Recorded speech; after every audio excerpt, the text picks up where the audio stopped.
Okay, well, good morning. My name is Paulo Sotero. I am the director of the Brazil Institute here at the Wilson Center. On behalf of the Wilson Center, also of our colleagues from the Canada Institute that have joined with us in hosting this event,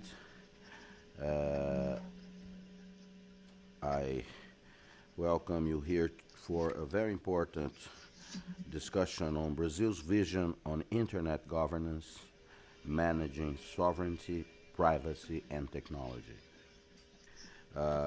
We have with us uh, some people very well informed about this issue, starting with Jamie Hadland, who is an advisor to the president of Internet Corporation for Assigned Names and Numbers, very much involved in this world of internet governance. His organization, the ICANN, is going to help Brazil host an important event on internet governance, I believe in April. And the president of ICANN was recently, I believe, in Brazil and met President Dilma Rousseff. We have with us also Kelly Mayman, managing partner of McClarty Associates, that follow this issue very closely on behalf of clients of her firm. Later on, we'll have Ronaldo Lemos. Kelly is participating from Seattle, where she is this morning. Ronaldo Lemos, a visiting scholar from MIT Media Lab. Ronaldo, whom I saw just 2 days ago in New York, was one of the people that helped to draft the bill on that we call the Marco Civil of Internet in Brazil, which is the regulatory framework domestically for the Internet. We have also Wesley Ward, an associate professor at the University of Toronto that follow those issues. And I will explain in a moment why we, you know, accepted the suggestion of our Canadian friends to have Wesley here. Ricardo Senes, who is the general coordinator of a group of international analysis at the University of São Paulo International Relations Institute, and also a partner of a consulting firm, Prospectiva Consulting in São Paulo, who is involved also on behalf of clients in this world, this area. Last but not least, I wanted to welcome back Carlos Ins da Silva, a former competitor, a dear friend. We were correspondents of different Brazilian newspapers here way back. And Carlos is an editor of Política Externa, foreign policy journal in Brazil. He is co-editor of the Columbia University Journalism Review, which has a Portuguese version, or a version in Portuguese, an edition in Portuguese.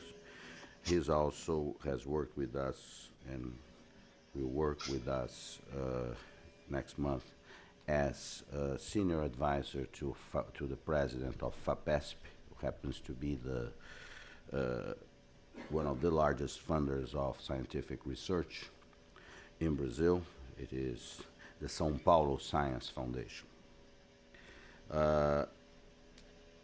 As you are aware,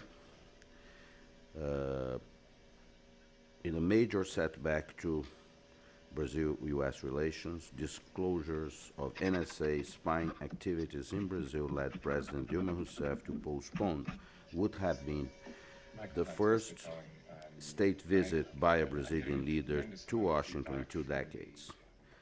The incident derived from leaks by former U.S. intelligence contractor Edward Snowden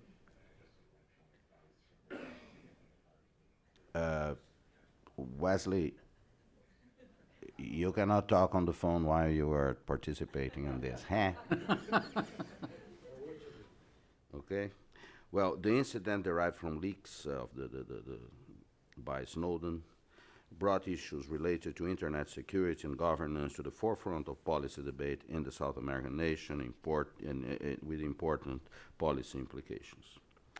In response, Brazil is now developing a government run email service in an effort to protect its communications. Furthermore, an amendment to the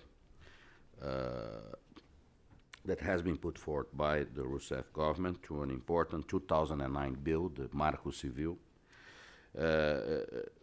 which establishes rights and duties of Brazilian individuals, government, and business regarding internet use. This amendment now being considered with urgency by the Brazilian Congress could force all data centers for internet services in Brazil to be located in country, cutting Brazil off from cloud computing and big data applications potentially. Congress, if nothing changes, has to make a decision by the end of this month. They have to vote both houses on this. This is what regime de urgência means.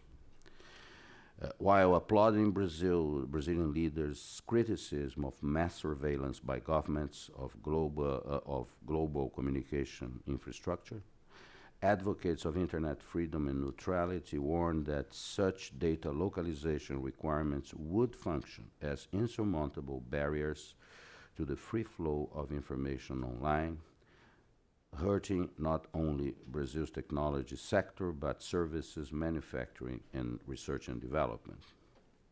After asking for a multilateral approach to internet governance in a speech at the United Nations in early October, President Rousseff announced via Twitter that Brazil will convene an international summit of government, industry, civil society, and academic on the top in April 2014. Obviously, we are having this event on the day that would have been the day of President Rousseff's visit to Washington.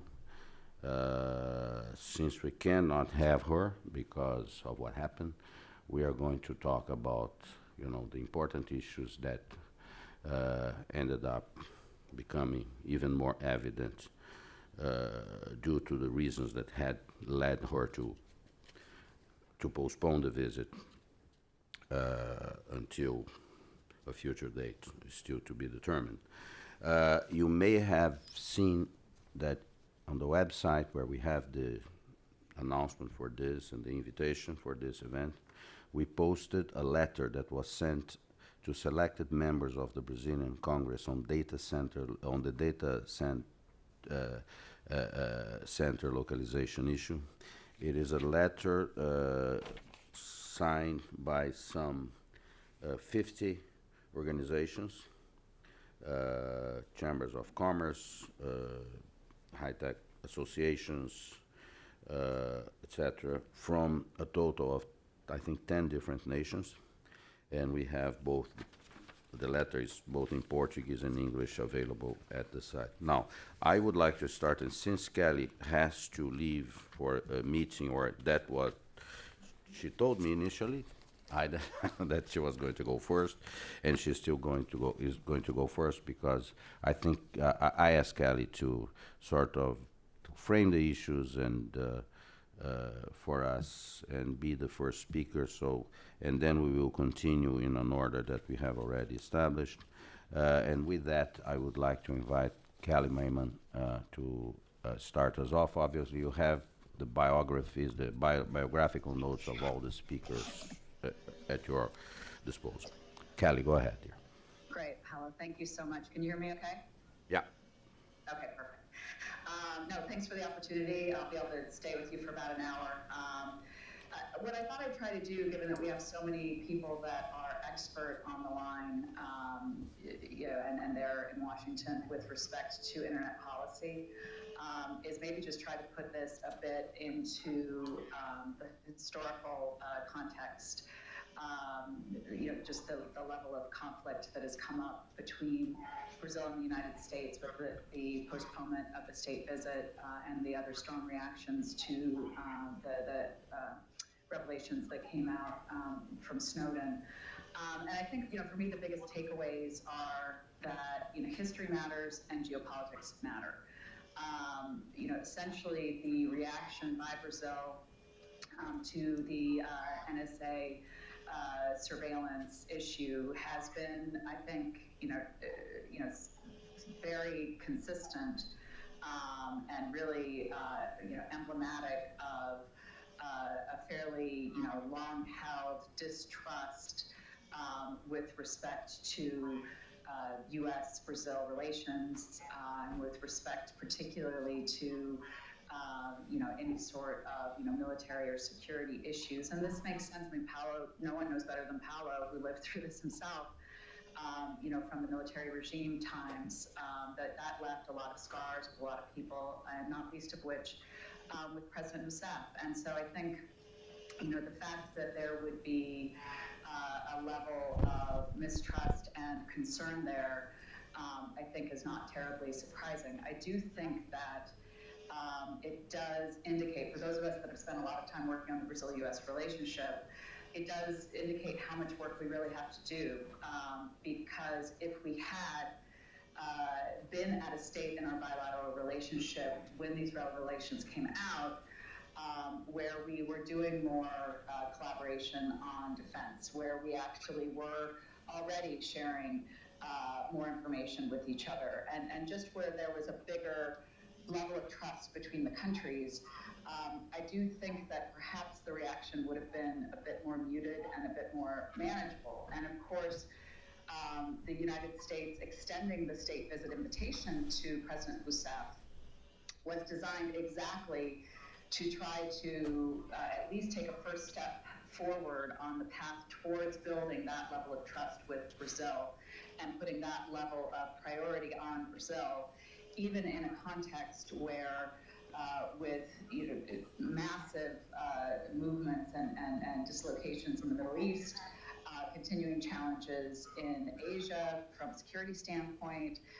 and obviously the rise of China, and there's to put it mildly, a lot going on. And so really that the state visit was designed exactly to try to take a first step in that direction. So it's unfortunate that some of the collateral damage of the Snowden affair has been postponing that, and it will take a lot of time and a lot of hard work for both sides to rebuild that trust. I think that if you look at the statements that both Planalto made and the White House made with the postponement of the visit, and just the fact that they're using the word postponing, I know people are kind of cynically saying, oh yeah, there's no date and this and that.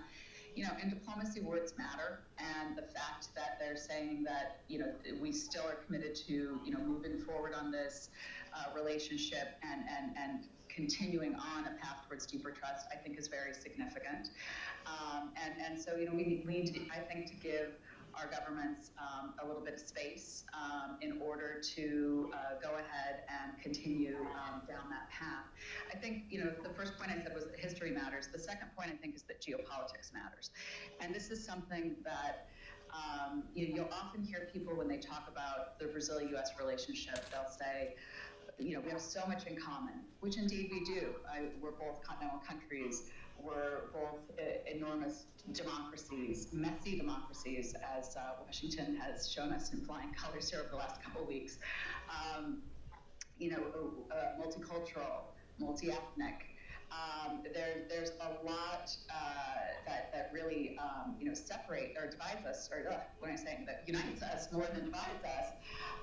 But by the same token, one big factor that does divide us, and this is just a worldview issue, it's that Brazil, in its DNA, in its history, is non-interventionist, and really tries to, in my assessment as an observer of Brazil for the last 20 years, really does try to focus on home first, and really not interfere, even with words, even with,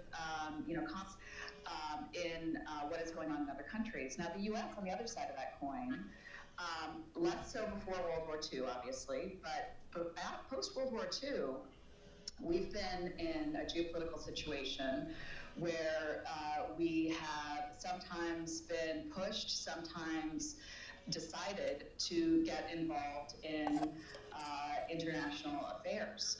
And many times our domestic politics haven't supported that, and many times it's made for hard domestic decisions for us. But at any rate, it is a dichotomy between, do you view the world as one in which you should be trying to impact outcomes in the world, in other countries, or should you take a more non-interventionist view? And of course, there are exceptions. With Brazil is one of the largest and most renowned peacekeepers. Obviously, the role they've taken in trying to, the chemical weapons organization that just won the Nobel Peace Prize. You've got, from time to time in Africa, Central African Republic, et cetera, where Brazil will make comments. But for the most part, and obviously the whole, Turkey-Iran thing years ago, but for the most part, Brazil, I think, tries to, and I thought that President Rousseff's UN speech indicated this, really tries to, stay on the middle path with respect to that. And the U.S., the issues are just different. And I would say particularly post 9/11, our country in many cases has had its defense policy, and particularly its area, driven by fear. And that's a different reality than what Brazil faces. So that, I think that disconnect has always existed. I think that folks don't talk about it probably as much as they could. I mean, I think a good example of that is, exactly the situation I alluded to before with Iran and controlling their nuclear weapons. I mean, talking to a lot of observers in the U.S., people would say, well, Brazil has non-proliferation in its constitution. Why aren't they standing up for this? And you kind of step back and say, culture is important. Geopolitics are important. This is not an imminent threat for Brazil. Brazil is blessed with a more secure situation, thank goodness, than the United States. But I do think that disconnect also just led to, again, in combination with not having that strong base of trust going into this incident, led to an exacerbation of the situation beyond, frankly, where it needed to go.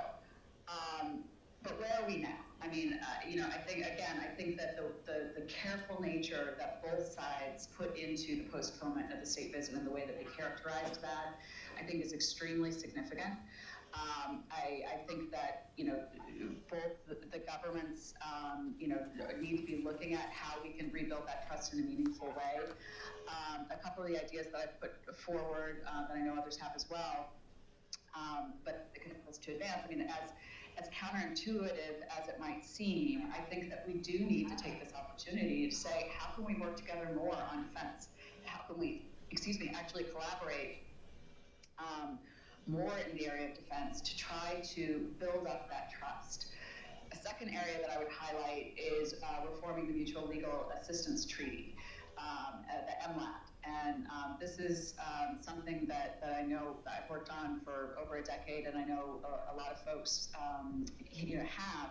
And I think that it's very obvious, has been obvious, that our Mutual Legal Assistance Treaty is just not as agile as it needs to be, given the amount of data flows and given the amount of interaction that is happening between Brazilian citizens, businesses, et cetera, and the United States. So I think that taking a strong look at how can we make that work better, how can we allow for the Brazilian judiciary to access the information that is in the United States better in a more agile way to be able to defend Brazilian citizens, I think is a really meaningful exercise that we definitely should consider embarking upon. And then the final point I would make is that as businesses, and as Paolo said, we work at McCarty a lot with various companies that are investing in Brazil. But I think, across the board in every sector, I don't think that, this is a sectoral issue. I think that, we need to be sure that the private sector is doing everything that we can to get the dialogue back on track, to get the relationship back on track. I mean, as we were preparing for the state visit that was to have happened today, quite frankly, a lot of the good stories that, I think could have come out of a state visit today would have been around issues of cross-border investment, cross-border trade, increasingly integrated supply chains. There's a lot of good that is going on in the private sector relationships between the United States and Brazil. This incident does not change that. I do think that we need to be very careful that as a reaction to this incident, that as both sides are looking at ways to manage this, that we don't embark upon policies that actually could hurt the economic opportunity and situation in Brazil.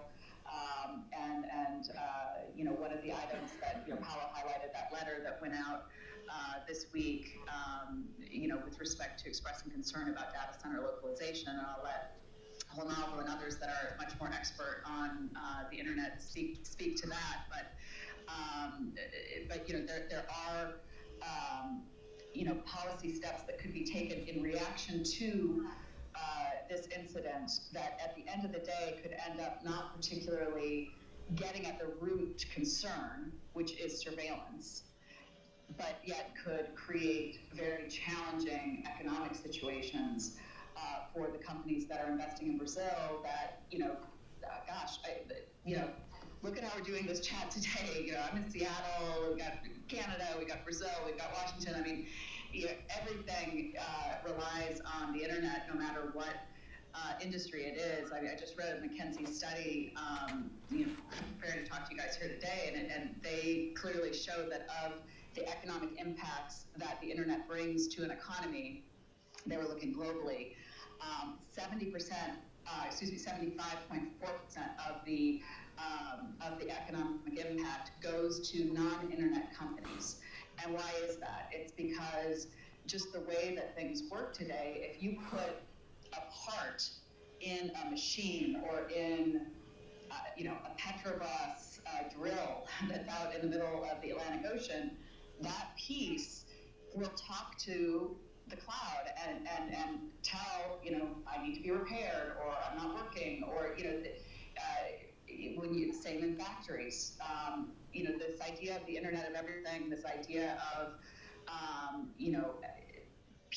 parts and supply chain being able to be more efficient, simply by being able to access the enormous computing power of the cloud, is something that's it's just real. And so I do think that, as I said, I think that there are positive steps that both sides, from a governmental perspective, from a private sector perspective, can take to advance the dialogue, to get past this, which we must, and without discounting at any moment the seriousness of the issue and the fact that this issue of surveillance, it is extremely controversial. I think it's something that we here in the United States are really struggling with, is how do you balance civil liberties with security? And I think that that's not unique to the United States. I mean, you've got the same dynamic going on in Canada right now with some civil liberties groups, raising concerns with the Canadian government. We've got a number of U.S. companies that are actually even suing the U.S. government over this issue. I mean, this is something that I think we need to work out together in a multi-stakeholder process, because it is serious. Brazil's concerns are legitimate, and we absolutely need to try to, given the importance of the relationship, at least in my humble opinion, try to find ways that we can accept the seriousness of it, accept the reasons for the concerns on both sides, and then sit together as equals and try to move forward from it. So I'll leave my comments there. Thank you very much, Kelly. Well, on that note, because I think that one organization that immediately uh, got itself into the debate and actually reached out. I don't know precisely who initiated this, but the fact that the president of ICANN went to Brazil to talk to the president, and it was the ICANN is a multinational, a multilateral organization, but it's a multilateral organization not of only governments, but also of companies, of private sector, of civic organizations. So it's a very interesting, it's a much a broader kind of organization. ICANN got involved, and as a result of the consultations, uh, uh, the President Dilma Rousseff, as I mentioned, announced via Twitter that Brazil will host this major conference on internet governance involving every interested party. And I would invite Jamie to tell a little bit about that, how that developed, and what is the perspective of ICANN to this very controversial issue. Sure. Well, thank you very much for allowing ICANN to be on this podium. To answer your initial question, we reached out to the Brazilian government because the Brazilian government is a leader in multi-stakeholderism. The country code.br is run by, and not just the country code, but the internet policy is developed by a steering committee of, I believe, 21 people, 9 of whom are government representatives. Other members of this steering committee include members of civil society, Carlos Afonso, members of the private sector, the technical community. Brazil has also been long engaged in ICANN, I think since the beginning. We've had prominent Brazilian technical engineers on the board. The secretariat, the person who forms the executive secretariat function for the steering committee, is very active. Hartmut Glaser is very active within ICANN. So we're at a point in the world where there's ICANN in our multi-stakeholder model. I can talk about that in a little bit. There are some other entities that operate on a multi-stakeholder basis, entities like the IETF, the Internet Engineering Task Force, which develops open standards for the internet. There's regional internet registries.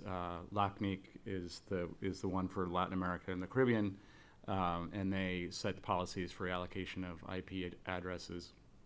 But we saw that before the wicket, and continuing through until today, that there are a number of issues, of important internet policy issues that are not being addressed holistically.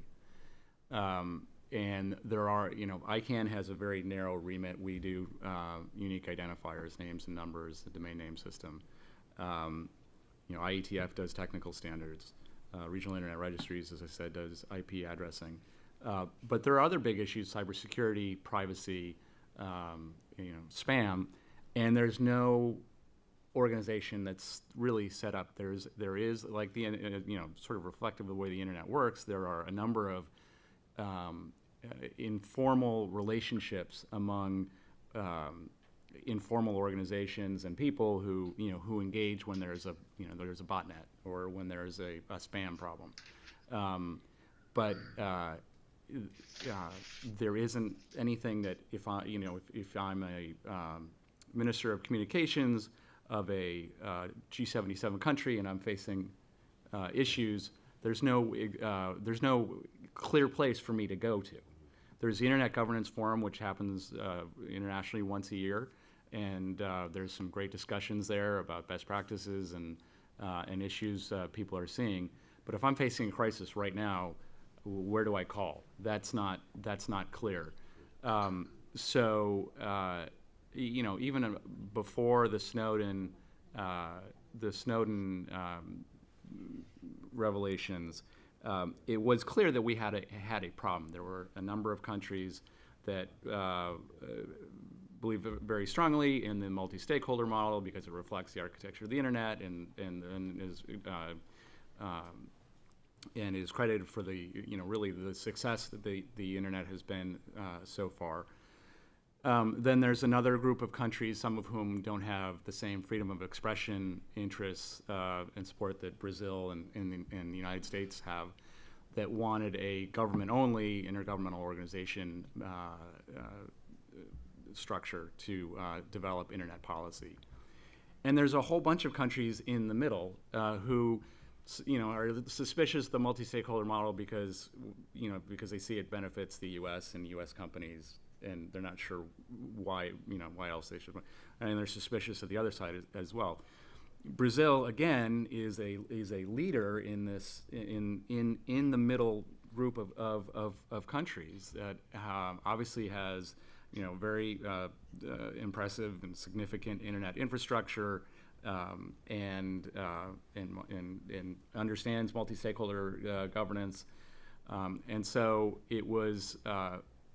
So just to sum up, it was clear that one, there were a lot of issues that needed a place to be dealt with, and that two, Brazil is a leader in multi-stakeholderism, and it was important to try to work with Brazil to try to bring around the rest of the countries so that we can maintain, the vibrant economic engine that and social, the social vehicle that the internet is, while at the same time,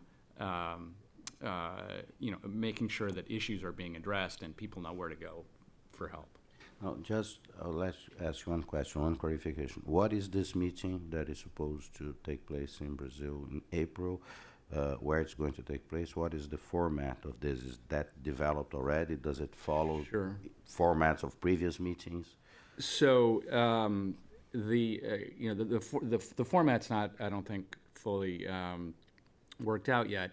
But the purpose of the meeting is to address some of these issues that I mentioned, which is, how is it that with the internet, going from 100 million to 1 billion, now 2.2 billion, and continuing to grow, with all that success also comes a bunch of issues that aren't being addressed. How is the internet community going to address those? And that is the main focus of the conference. Okay.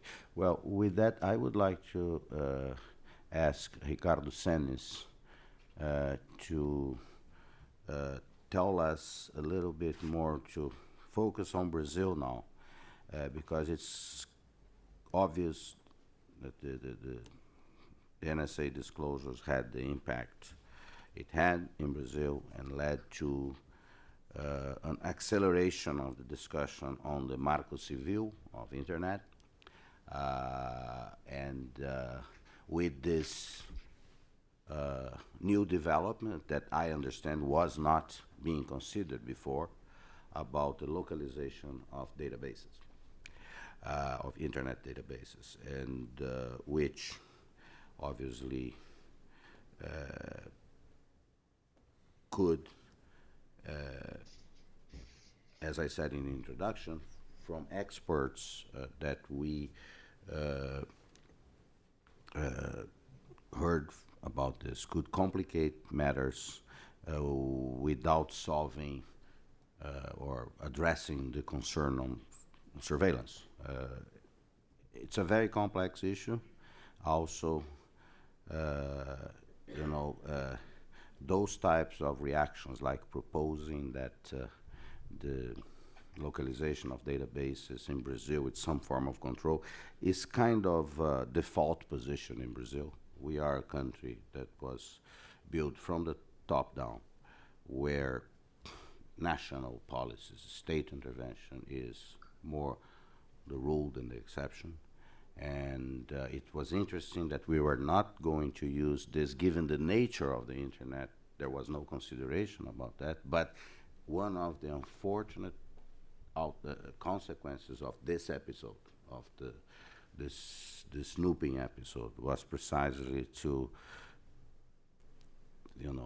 force or to give room for people in Brazil to go back to the default position on this issue, which is, I think, and I wanted to ask Ricardo Senes to address that. And as you speak, Senes, try explain to us: are people in Brazil in media debates, etc., on television, radio, are people aware of the implications of this proposed requirement for localization of internet databases in Brazil?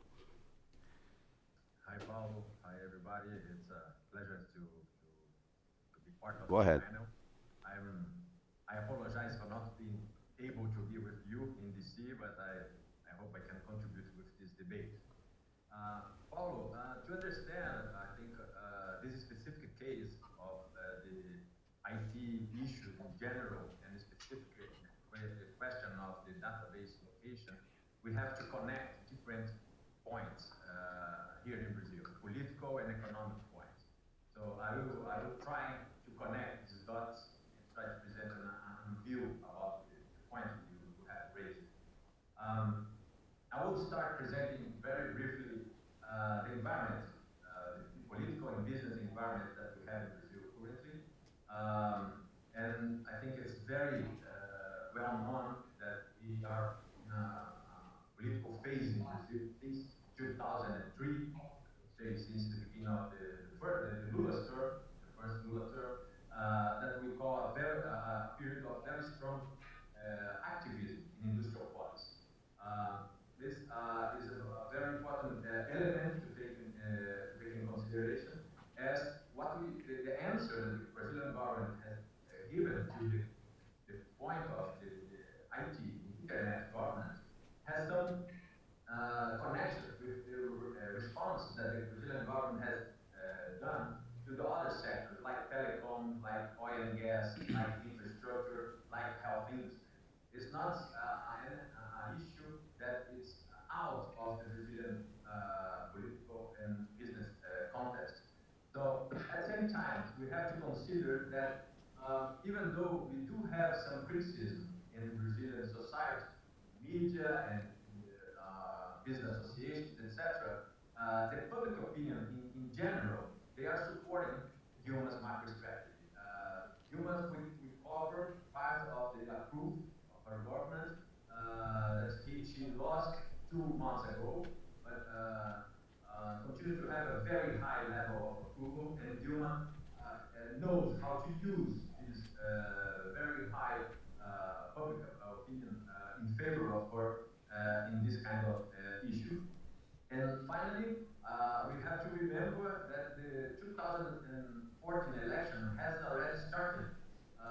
Dilma, in this question, the internet, but also in other issues, has started to give some response for the domestic constituencies in the country. Not just inside her party, the Labour Party, the PP, but also in different areas of the Brazilian population. Um, Given that, I would just mention another issue. When you take the industrial policies in technological policy, innovation policy in Brazil, as I said, we start a very strong effort on industrial and technological policy in Brazil, at least since 2003. We did have something before that, but when the industrial policy really get in the public debate, the political agenda, I would say is in the beginning of the Lula's term. And when you compare, when we start this policy during 2004, 2005, 2006, with the industrial policy that we do have today in Brazil, there is, even though it's the same political party in the federal government, we do have a very important difference. I would say that we start this industrial policy very much focused on innovation and foreign trade.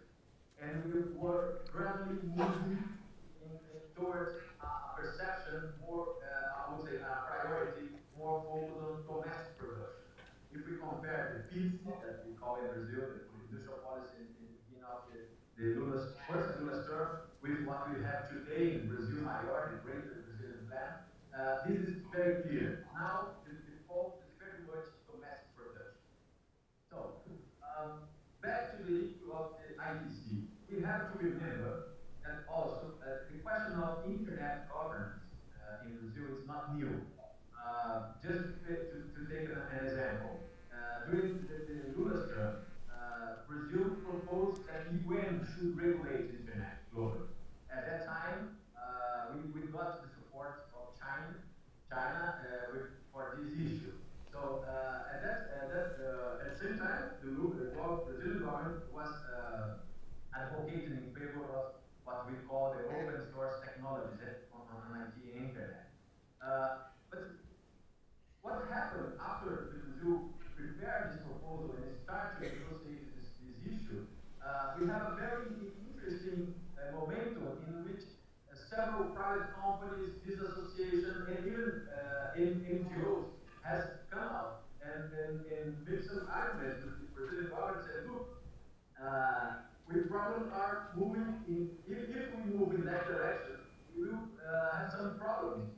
Some problems in terms of the market, problems in terms of security, problems in terms of efficiency of internet. So at that time, the Brazilian government has moved back, has stepped back, and they give up from this proposal. So this is important to mention that this is not the first time that the Brazilian government raised this issue.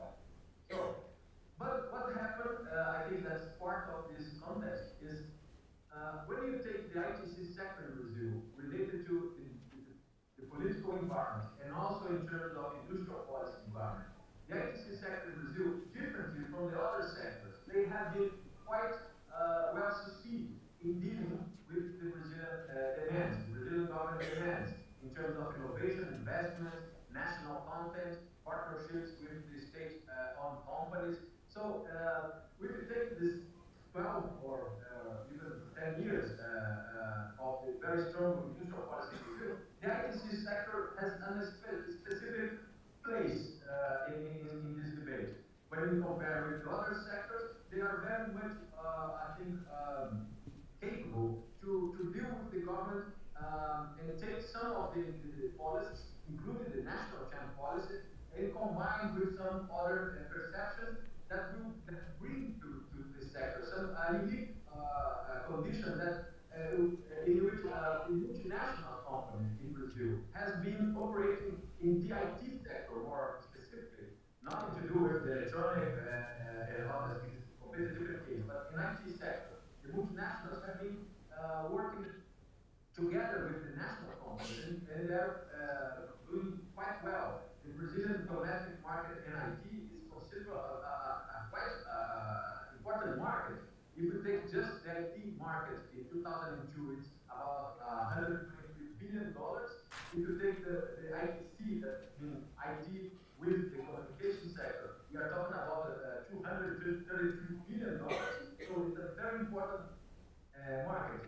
And this environment in this sector has influenced in a very positive way the Internet Civil Law. As you said, the Marco Civil Internet. The Internet Civil Law has been a very open and democratic debate in Brazil. The industry, the parliament, the universities, they have been involved in the design of this bill. That is something that we have to also to consider. Well, what happened? When NSA scandals has broken, has emerged, has entered in the Brazilian agenda, what happened is this very much balanced dialogue between Brazilian government and sector has broken. And I think we are now facing a phase that was somehow a critical momentum when we compare what we had before this. Dilma clearly had an overreaction in terms of expanding this diplomatic problem to other fields. We have not just the ICT issue, but we have the question of defense, mainly dealing with the Boeing. I mentioned the acquisition of the jets, the military jets, also in terms of the trade talks, etc. So this Dilma's overreaction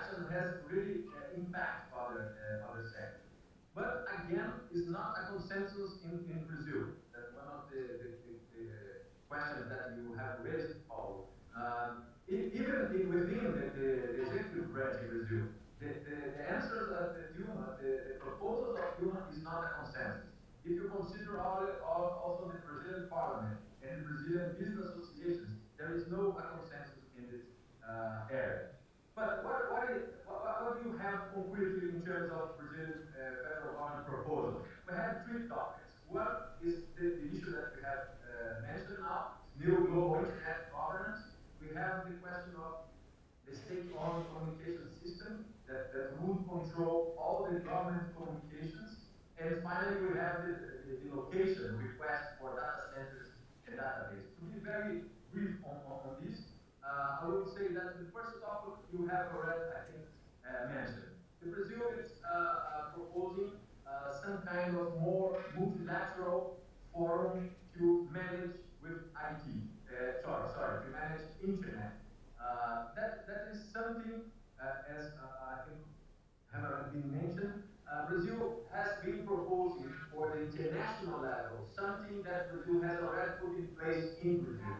The Internet Management Committee that we have in Brazil, it's a very interesting spirit. It's a multi-stakeholder forum. The government has nine seats in a total of 21. That means the government is not the majority of this forum. They do have NGOs, private sector, and universities as part of this forum. Brazil, I think, is thinking somehow to use this example that we have in Brazil to as a reference for global governance for internet. Again, as you have already mentioned in the panel, some people in Brazil think that ICANN works under U.S. law and U.S. interest. Some of them mentioned the idea that the ICANN captured by U.S. companies. So it's not the case if it's true or not, but the point is some people inside the Brazilian government has been defending this idea. So this is one topic. Second topic is the point of data centers. Brazilian government took some topics for this proposal from the European Union Privacy Directive. They took some of these arguments from the European case and brought to Brazil and put this in the agenda. Of course, this is, I think, it's the most sensitive issue that the federal government has been proposing. The Brazilian market has been reacting very strongly on this issue. For instance, the letter that Paulo has mentioned in the beginning of the seminar, this letter from several different business associations to the Brazilian government includes one of the Brazilian Business Association on IT, ABS, AEAS. This business association is very important in Brazil. They also signed this letter for the Brazilian market. So again, this topic wasn't part of the Marco Civil Internet view. That means all the debates that we have been having in Brazil towards this proposal to a new regulation for domestic regulation for internet, they didn't mention the topic of location request for data centers. So this is something that Dilma is dealing with the specific representative that is managing this bill in the Congress. So this is something new.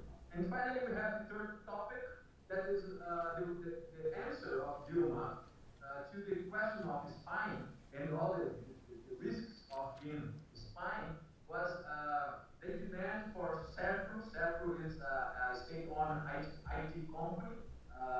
They are quite a good company. They are not experts on communication systems, but they are very well recognized as an IT company to design some specific software and systems. One of the examples is the revenue service system in Brazil. I don't know if the audience knows, but in Brazil we have 100% of the revenue service by internet in Brazil. You don't have here a paper document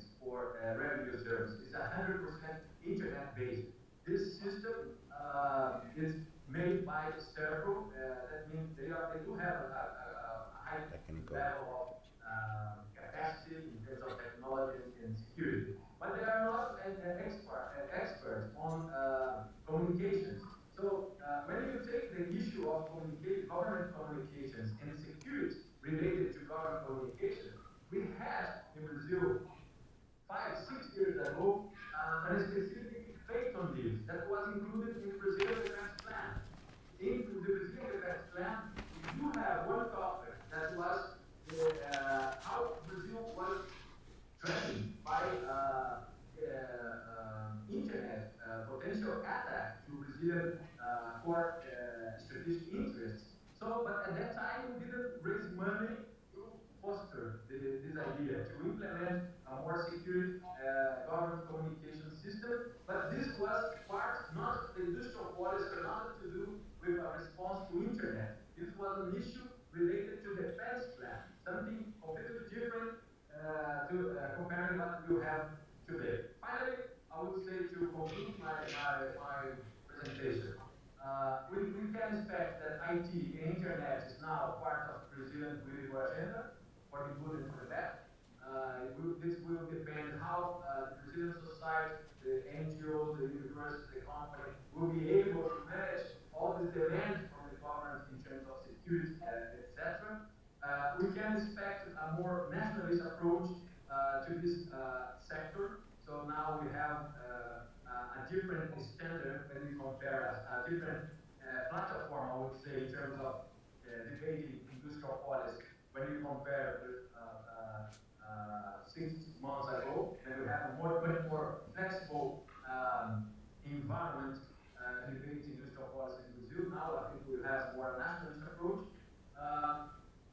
Dilma, as you probably know also, Dilma is very weak in terms of international presence, mainly when we compare with Lula and Henrique Cardoso. And now, probably the internet, which is global government, can be a platform for her in this stance. So now this is another potential trend for future scenario. And finally, I would say that even though we have these three very hot topics in the Brazilian IT agenda, we still have room, we still have space to debate all these issues, both directly with the federal government, through the parliament. The Brazilian parliament in this issue is very much engaged on all these topics, and also through the business associations that they are already moving in terms of trying to organize some organized response for this new agenda that the federal government has raised. So I will conclude here, and I will be able to respond some questions Okay. in the next section. Okay, Ricardo. Thank you. Thank you very much. And we switch now to Wesley Work from São Paulo to Ottawa. As you probably read, some of the allegations involving NSA disclosures coming from the same sources, which is Snowden, revealed that the Canadian intelligence services were involved in the same issues. Actually, I found it very interesting that the issue was mining. And I found it particularly interesting that nobody in the first, actually I sent messages to some friends, journalists in Brazil, says, will someone remind someone there that the largest mining company in Brazil is also the largest or the second largest mining company in Canada? Because I find it, what are these people spying on? It's very interesting. Vale is one of the largest mining concerns in Canada and is the largest mining concern in Brazil, obviously, as you know. And Wesley, having that in mind, I'd like to, if you could give us a description on how all those issues impacted there in Canada in terms of, this activity of surveillance, and also in terms of the debate on internet governance, because we know that Canada, if there is a country that is really involved in multilateral everything, that really relies on multilateralism, has in different areas, including in global security, is Canada, and how the debate is being tackled there. Well, thanks very much, and I'm also very glad to be part of this extraordinary conversation coming from many directions. Greetings from the north. In the few minutes I have, just to kind of portray the Canadian reaction to this story, and as well talk a little bit about the implications for cybersecurity and global governance of the internet. I want to begin by saying that I think it's interesting that the Canadian reaction, and by that I mean both government and societal reaction to this Edward Snowden generated story about international intelligence gathering conducted against Brazil. The Canadian reaction has been very different, I gather, from the Brazilian one. And perhaps that's understandable insofar as Canada is one of the aggressors, if you like, in this story, and Brazil is a target. But nevertheless, it strikes me that there may be something missing in the Canadian reaction, and something slightly, in the Brazilian reaction, and something potentially even off focus. So the Canadian reaction to this story has been one really in the way of puzzlement, and not because we are multilateral good guys and knights in the international sector, but genuine puzzlement about why Canada would be spying on Brazil, and why Canada in particular would use one of its major intelligence agencies called the Communications Security Establishment Canada to devote resources to a kind of reconnaissance mission against a Brazilian government department, the Department of Energy and Mines. Some people jumped to conclusions about that, which I think were wrong. But where this debate has gone in Canada has really been less about global governance of the internet and more about what I think is the central issue, that is spying and how it might be kept under reasonable control. And from a Canadian perspective, I think concerns are twofold. First of all, why was Canada spying on Brazil at all? We regard ourselves as, of course, economic competitors, but friendly partners in the Western Hemisphere. We have good relations generally with Brazil. We're currently sharing a peacekeeping mission and aid mission in Brazil. And we certainly don't think of Brazil as an intelligence target. So why were we doing this? This has raised questions in Canada about the political control of intelligence agencies, that is, who authorized such an intelligence mission. It's raised questions about Canada's relationship with its intelligence partner, the United States.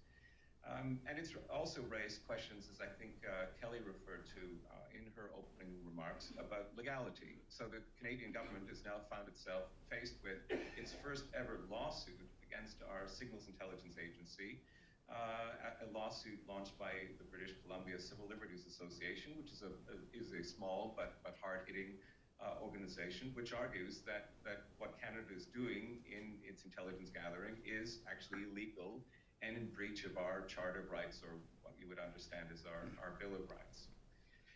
So this is all generated an unusual debate in Canada about intelligence and what is permissible and what is legal in the world of intelligence. And I raised the question with my Brazilian counterparts as to the extent to which similar questions have been asked in Brazil in terms of not just what is being done to Brazil, but what Brazil does itself in terms of the intelligence field and what controls it puts itself around intelligence gathering activities, because I think this is key to the debate and certainly key to issues of cybersecurity. I wanted to just explain for a minute about the Communications Security Establishment Canada, because this is a player in the story. It's a partner to the National Security Agency, which we've all heard about. I think most Canadians have never heard about the Communications Security Establishment Canada, but it's been around for a long time. It was created in 1946.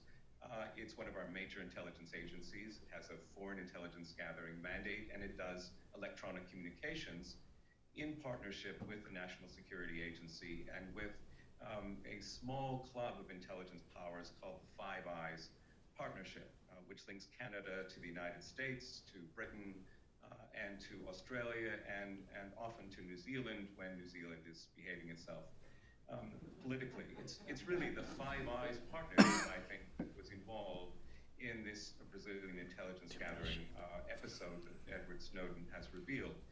Clearly, the National Security Agency, the United States agency, was the lead player here, but other Five Eyes partners might well have been involved, and Canada clearly was involved.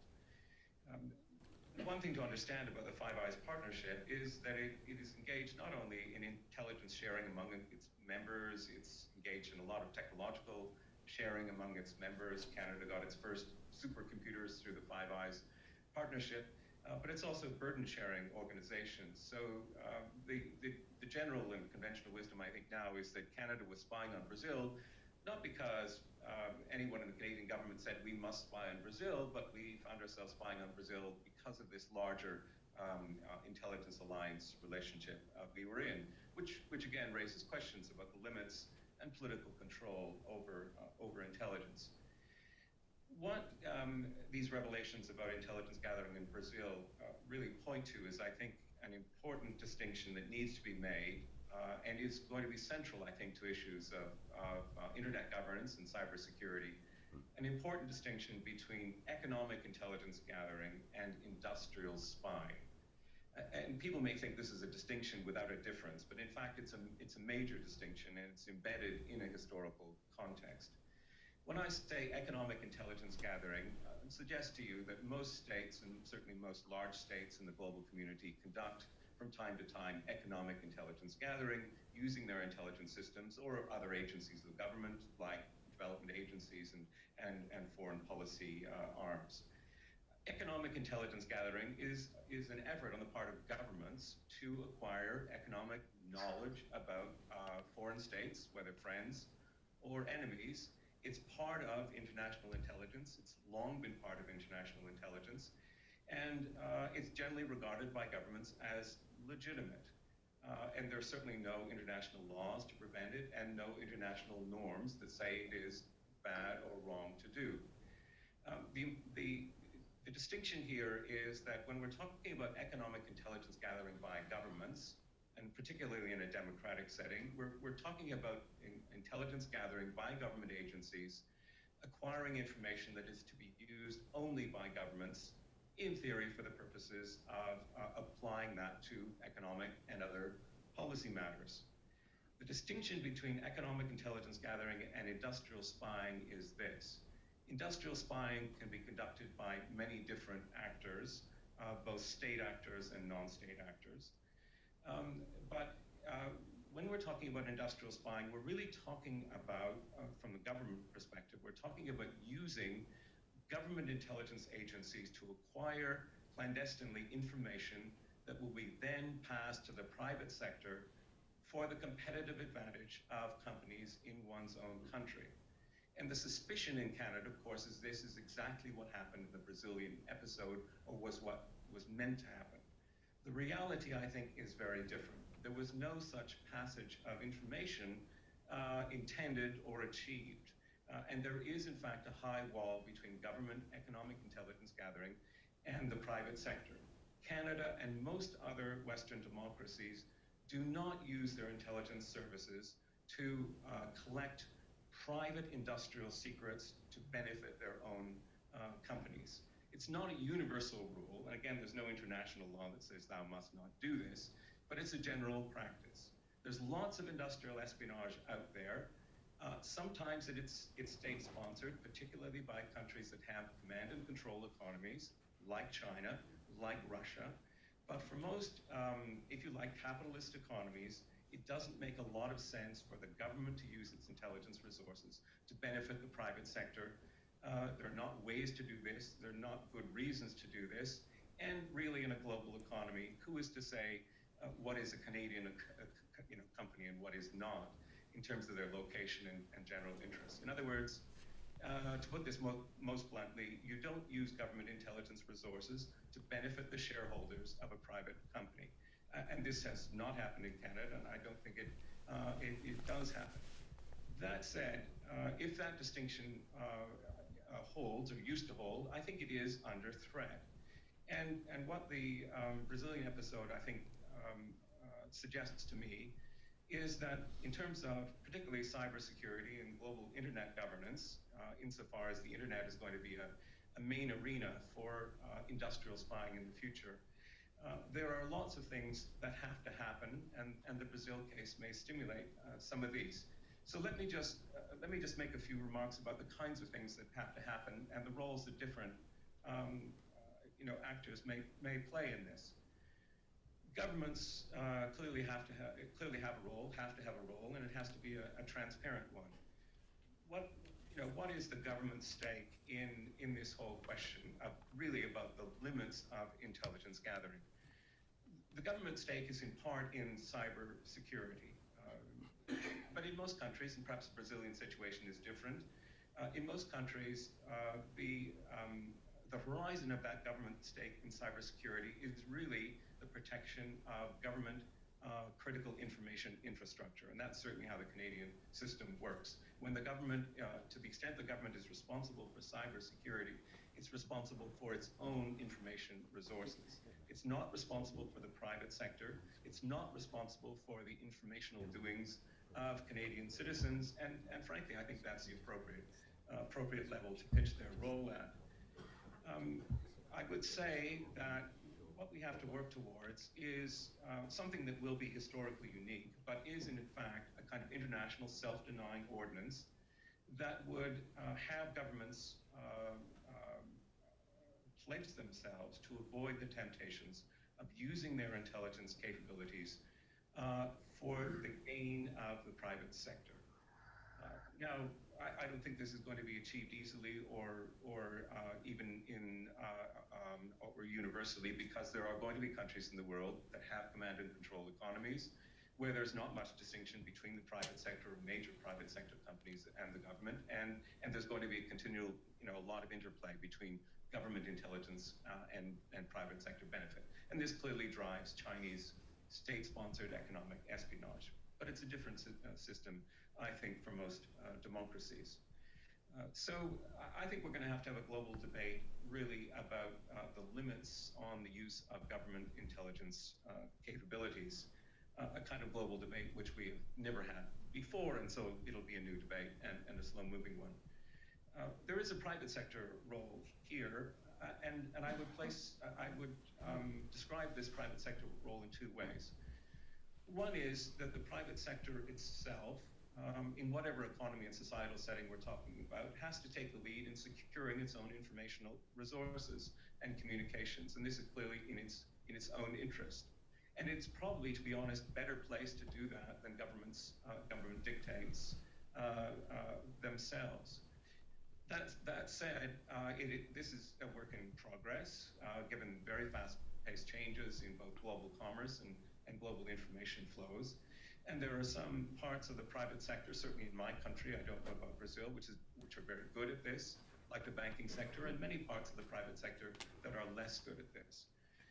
But the private sector, the onus is going to be on the private sector to secure their own informational resources. And I think this is going to have to happen quite distinctly from government policies to secure their information resources. Secondly, I think that we also need to have, if you like, a global debate around industrial espionage conducted by the private sector. And some of the practices that are very gray area practices in business intelligence gathering, I think are going to have to be brought to light and debated. There will always be a temptation for the private sector to try and steal or spy out the secrets of their competitors, and there's probably no stopping of that. But it would be useful to have some generally understood norms. And then we come to individual citizens, and here, in a way, is the weakest part of the story. And it is not only about our individual technological capacity and understanding, but it is also, at the end of the day, a huge global debate about privacy and privacy rights and civil liberties. But private citizens have a big stake in these kinds of stories, because really what is under threat is not just bilateral relations between states, and certainly Canadian-Brazilian relations have been harmed by this account. What is really at stake is the ability of individuals to protect their private communications. And they can't do this on their own. They're going to need help and a technological assist from the private sector in terms of building tools. They're going to need an assist from governments in terms of education and possibly even regulation. But at the end of the day, global citizens are going to have to get much better at paying attention to their own cybersecurity and own communications practices. And we're just going to have to be much more aware global internet citizens. So there is work to be done at all these levels, the government level, the private sector level, the individual citizen level, in order to ensure, I think, that the promise of the internet and the promise, really, of globalization can be fulfilled. We want a free internet that can help us perform as global citizens. And this is, to a degree, under threat by both government intelligence capabilities in a 21st century world, by private sector practices, and by citizen ignorance. So I'll end on that slightly pessimistic Well, point. But thank you very much, Wesley. And we will switch now to Boston or to Cambridge, where Ronaldo Lemos is this morning. Ronaldo, as I mentioned, was one of the creators of the Marco Civil and has more recently, Ronaldo has assumed was being very outspoken in his criticism on data localization. He wrote recently an article in a magazine in Brazil about this, and so we are switching back to the Brazil Internet regulatory framework.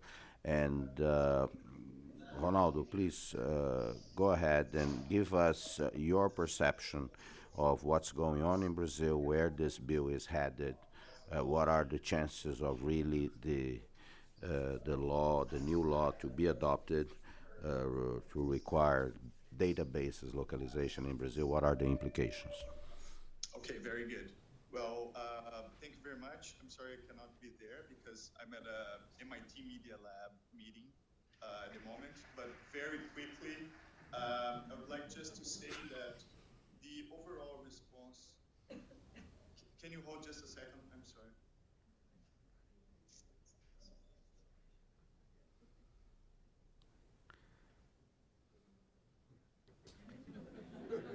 MIT is having a technological problem. Well, Paolo, sorry for it's that. Kelly. I'm going to go ahead and drop off before Ronaldo starts. Sorry, I've got to run my Okay, meeting dear. tonight, Have a good okay. day. Can you hear me? Bye. Obrigada. Ciao. Ciao.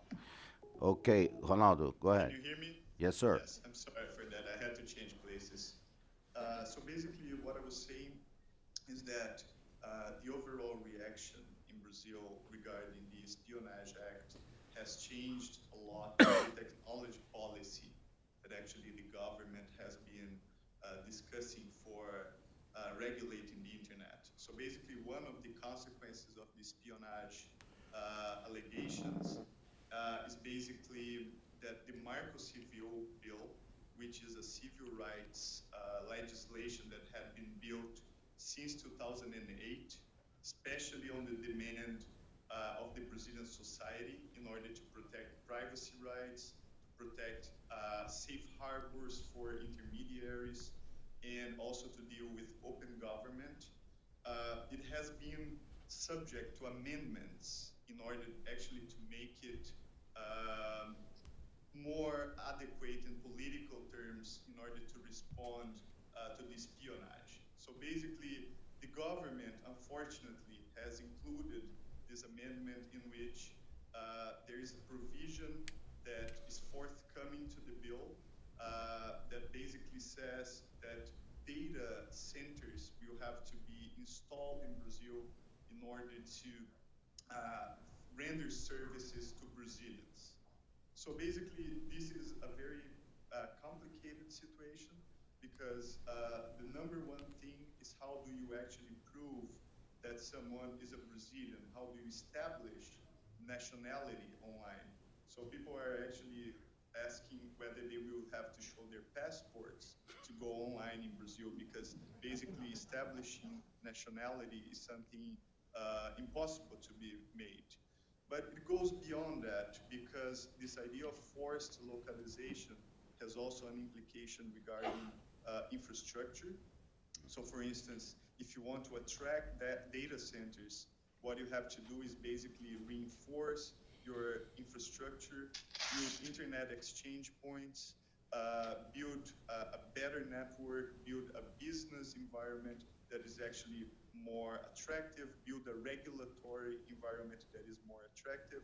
And these things, not all of them are actually available in Brazil.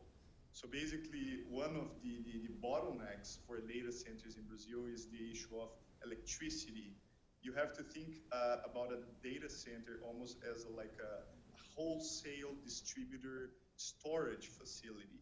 So basically, if you want to build a wholesale storage, you have to do that close to railroads, you have to do that close to roads, and that's how a data center you would be. So if you put a data center in Brazil without having the proper avenues for the data to be circulated, and also for the data to be distributed, the electricity and so on, you will have like huge bottlenecks, and you break with this idea of efficiency in terms of how do you implement a data center.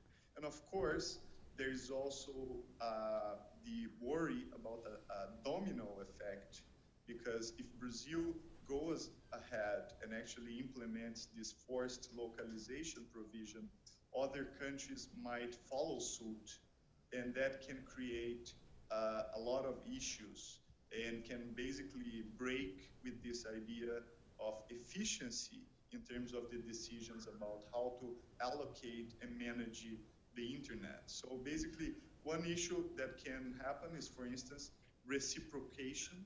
So Brazilian companies being required actually to have data centers in other countries whenever they offer services to citizens of other countries, and so on. So basically, this provision, it did not come from civil society in Brazil. It came like from specific branches of the Brazilian government. There has been a discussion about the viability of this provision, and the last information that I've got is that President Dilma is having second thoughts about actually including this provision into the law. So in my view, it would be much better if this provision had not been in the Marco Civil, which is basically a positive piece of legislation. It's actually a very good response to the espionage from the rights perspective. But if actually it crosses the line to go into this forced localization provision, then all the effort that was built into this good piece of legislation might be at risk. So that's what I wanted to share with you. Once again, my apologies for not being there and for having to speak in the middle of the MIT Media Lab in a sort of a rush. Thank you. Ronaldo, thank you very much. I just have one question for you, and I hope that you can stay for the rest of the conversation. And I will now reveal my complete ignorance about stuff. I'm still trying to learn how to operate the cell phone, and it's this. There are Brazilian major banks, for instance, that are work also international. There are Brazilian airline companies like TAM Yes. that operate international. Are there data centers in Brazil? Are they elsewhere? Because if there are those bottlenecks, I assume some of the Brazilian multi-global companies would have to locate their data centers in Brazil and other places, or how does that work? That's a very good question. So basically, data center allocation is based into efficiency. So just to give you an example, Google has recently decided to implement a data center in Chile rather than in Brazil. And the reason for that is both because of better infrastructure, but also because of better regulatory frameworks. So Chile has a much more advanced privacy legislation. It has also more comprehensive safe harbors for intermediaries. visionaries. So any company, when you're thinking about why and how you should allocate your data centers, you will take into account issues like infrastructure and the regulatory environment. So this is an economic competition. Of course, countries want to attract data centers as much as they can, because that implies investment and also jobs. But the way to do that is definitely to invest both in better regulation and in better infrastructure, and not simply compel companies to actually force the localization of the centers in Brazil. Okay, thank you very much. I'm going now to turn for our final speaker, Carlos Lins da Silva, who I failed to mention initially. I wanted just you to know he is a former scholar here at the Wilson Center, where he worked and wrote about Brazilian media, and he is one of the first Woodrow Wilson Global Fellows. We have now at the Wilson Center non-resident fellows, and we have the pleasure of welcoming Carlos back here as a Global Fellow for the link to the Brazil Institute. The other one is Marita Kochweiser, who works on environmental issues with us. But with that, I would like to ask Carlos to kind of try to summarize what you, as a very astute political observer in Brazil and analyst, what are the important points on this debate as far as internally in Brazil, a country that knows, we all know in Brazil, that is fighting to, is working to improve its competitiveness, its productivity, its international inclusion, and obviously this issue is fundamental, and also to, you know, what is has this been part of the conversation in Brazil, in media, etc.? Carlos. Thank you very much, Paulo. It's always a pleasure to be back at the Wilson Center. And thank you to all the previous speakers. I have learned today a lot, much more than I usually learn in a common day. And very useful. Thank you. I would like to start saying that this internet governance is a big opportunity for President Rousseff, and I think that she perceived that very fast, and she's seizing the opportunity. And the opportunity is to become, for the first time in her 3 years and a half, almost 3 years, almost 3 years of government, to become a global personality, as Ricardo Senes initially said, and I would like to stress and elaborate a little more on this. President Rousseff has been a big disappointment in the international arena. It seems that she doesn't like international affairs, and she didn't have any initiative that was significant in the international arena. The only important new idea that she proposed was the responsibility while protecting during her first address to the United Nations General Assembly in 2011. And that was a kind of a response to the concept of responsibility to protect. And it was very well received by a bunch of countries. However, mysteriously for me at least, she didn't follow up with this proposal. And it seems that she just thought it was not important enough for her to dedicate much of her energy to this. In foreign policy, the only initiative that I think captures her attention is the program Science Without Borders. It's the only thing that when she is abroad, she is really keen on talking about, and she seems really wants to have Brazilian university students going abroad to spend 1 year or so in another country. But sincerely, that's not enough for a country of the size and the geopolitical importance of Brazil. I had the expectation that she would dedicate herself to human rights issues internationally because of her past as a person who spent so many years in jail and was tortured. But even in this issue, she has not been very high profile. In the case of internet governance, I think she can have a flagship. And I believe that she has been showing disposition to do that. So one first conclusion that I reach, this will be an important issue for President Rousseff from now on. I have no doubt about that. Especially because besides being an important international issue, it may be very profitable for her internally. As we know, we have elections next year. She is the front runner, but she is not secure to be the winner. And the positive reaction among Brazilian voters, especially the young ones, is very important for her. It's very strategic for her, because one of her most important enemies in the next year election is the former senator and environmental minister Marina Silva, who is very popular among the youth. And former President Cardoso, surprisingly, has been also very popular among youth because of his action in favor of the decriminalization of marijuana and other drugs. So Cardoso and Marina are popular among the youth. Dilma Rousseff is not, and this internet issue may make her more popular.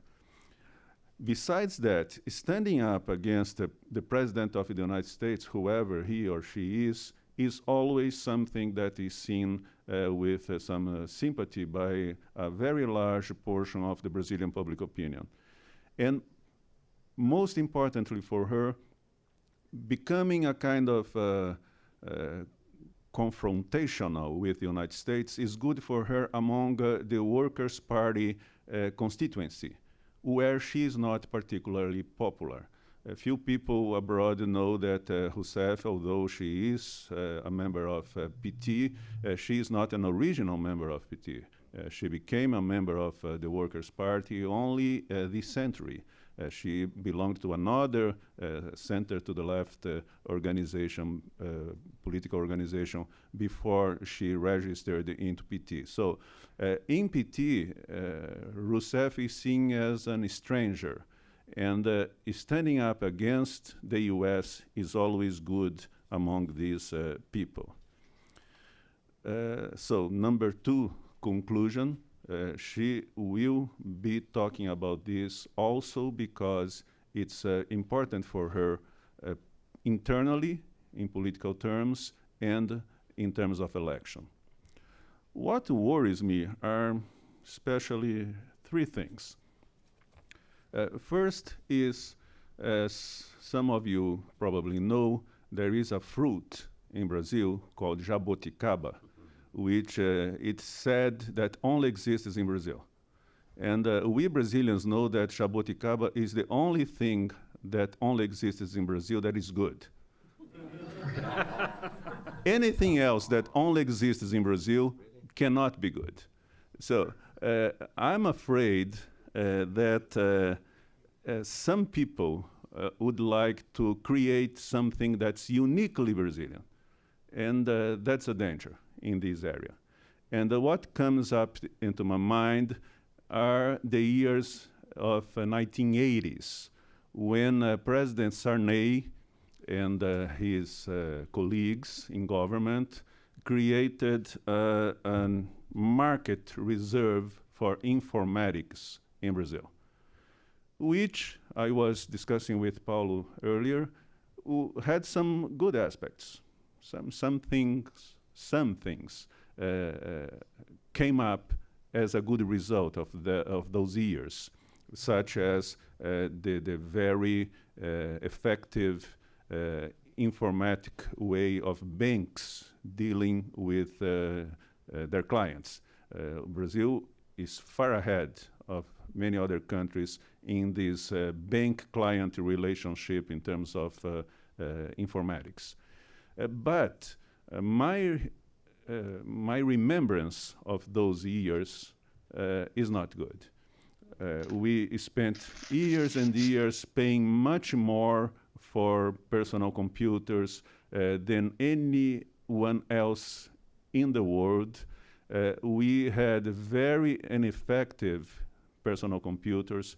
It was a long period of darkness for Brazilian innovation in general. And one of the leaders of that concept, if I'm not wrong, correct me if I am, please, Paul, was Luciano Coutinho, who is now the president of BNDES, Brazilian Exim Bank. And everybody says is one of the people President Rousseff mostly listens to in economic issues. And of course, in 30 years, I have changed a lot, and many people have changed a lot, but I don't think Mr. Coutinho has changed a lot, because as president of BNDES, he now, some years ago, invented the concept of the domestic giants, the Brazilian champions, that's right. And we are seeing every champion of Mr. Coutinho to just lose everything, such as Eike Batista, who was so much favored by the policies of BNDES, and now is on the cover of every magazine in the world as the man who was able to lose how many $1 billion in 6 months? 34. $34 billion. So I'm concerned with this possibility of President Rousseff and Mr. Coutinho and others trying to invent a Brazilian jabuticaba in the internet governance. Another thing that worries me, but not as much, is the possibility of Brazil getting along better than I would like to with countries like China and Russia. I don't think it's a real danger, but there is a chance that China and Russia and Brazil decide to do something in this area together. And in other areas, there is now talk that Brazil could be purchasing some fighters from Russia, and this kind of alignment of Brazil with these two countries specifically are a reason of concern to me, but not very much. I think that Brazilians, and especially Brazilian diplomats, are very pragmatic, and they know how to sort out whom to become friends with. And the third reason of concern to me is also a minor one. I think that this incident may cause more delay in a better understanding and efficient relationship between Brazil and the United States, who have been kind of coming apart in the last 11 years, and especially since the Brazil-Turkey-Iran agreement 2 or 3 years ago. It seemed as President Rousseff and President Obama were having a good start in rebuilding the very good relationship that traditionally has been the history of Brazil and the United States, but this NSA affair surely has put a grain of distrust between the two leaders and between the two governments and perhaps between the two countries. But I firmly believe that even if governments don't get along well, Brazil and the United States will keep coming along well, because both societies want to be part of each other. And the number of Brazilians coming to the States, Americans going to Brazil, companies of Brazil operating here, American companies operating there, I think this is the most important thing. It will keep growing, even if governments do not get along. But of course, if governments could get along, it would be much better for everyone. Thank you, Carlos. I wanted to just a clarification. Luciano Coutinho was the Secretary General, Deputy Minister of Science and Technology under Renato Archer, José Sarney, when the law of informatics was enacted.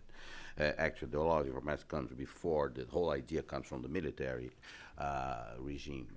The other aspect of this that he mentioned, there is one area where it worked very well, was banking. Actually, I remember when I arrived here in 1980, we already had in Brazil ATM machines, and they didn't exist in the United States. The reason we were so smart was not because we are particularly smart, which we also are, but it is because of hyperinflation.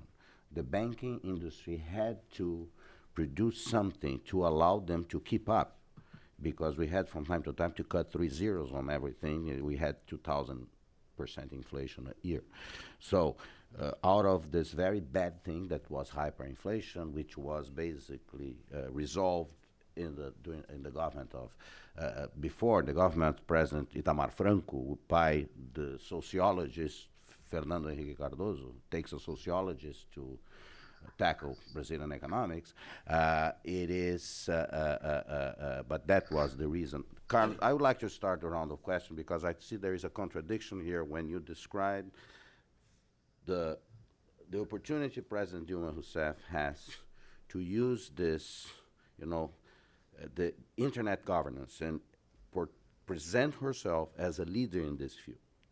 But in order to do that, and you say at the same time she has to convince young people. Young people are the people that were in those rallies, those protests, using things like this to tell people to come to the rallies, vem pra rua. I assume that young people in Brazil would like to do what Ronaldo was talking about, is a societal control of internet. Because I don't think they would welcome very much government control of internet. At the same time, the default position of the Workers' Party that she has to please is to precisely to go in the direction of more control. How do you resolve this? The problem, as always, in Brazil is what in any other country, I guess, what you say and what you do. President Rousseff has been using Twitter and the social media, I think, very effectively. As you mentioned in your opening statements, she announced it through Twitter that she is convening this conference. And last Sunday, she said in a Twitter, "I defend and Brazil defends an internet that is open, democratic, and participative." And she said also on Twitter, "The internet governance must involve governments, the private sector, and overall civil society." So the young people, as you know, are learning things through Twitter and not through conferences such as these and the newspapers and everything that we did. We are online and we are using Google Hangout. Because we are up to date. Is someone tweeting this? You can't have a conference in 140 Michael, characters is someone or less. tweeting this? Yes? Yes, good. So See, we are up being there. listened. We are in the 22nd century already. So her discourse is aligned with the expectations of young people. If she will do that, is another issue. And if the young people will understand that she's doing something differently from what she's saying, it's also another question. Well, thank you. Actually, this is it's a first at the Wilson Center that we are using Google Hangout, and we planned it actually yesterday afternoon. But and this is this new world. Questions, please. Obviously. To Carlos, to Jamie, and to Wesley and Ricardo, who are still with us. Yes, please. Wait for the mic so they can actually listen to you. Hi, my name's John Burchett, and I'm from Google, and so thank you for using Hangouts. Do you have to pay for this? Or? No, it's all free. Oh, wonderful. All No, free. they have to pay you because you are doing a merchandising, fantastic Yes. merchandising. Talk to Michael after this. I have a lot of questions, and this has been excellent, but if I could get two of them. One is President Rousseff's offer of doing a conference and taking leadership on this, is she actually backing off her support for the ITU taking over the internet governance? And should we consider that to be a significant movement? Second question, and I think the gentleman might be somebody said they thought that she's losing interests possibly in data localization as part of this whole effort. So if anyone can answer either one of those. Ronaldo is not there. You know what he's referring to, the ITU, actually. Carlos and I used to carry a card, a little booklet, actually, of the ITU, the International Communications Union. When you use telex. Telex. You had to go to the post office in Paris or in Lisbon. Which should say it all.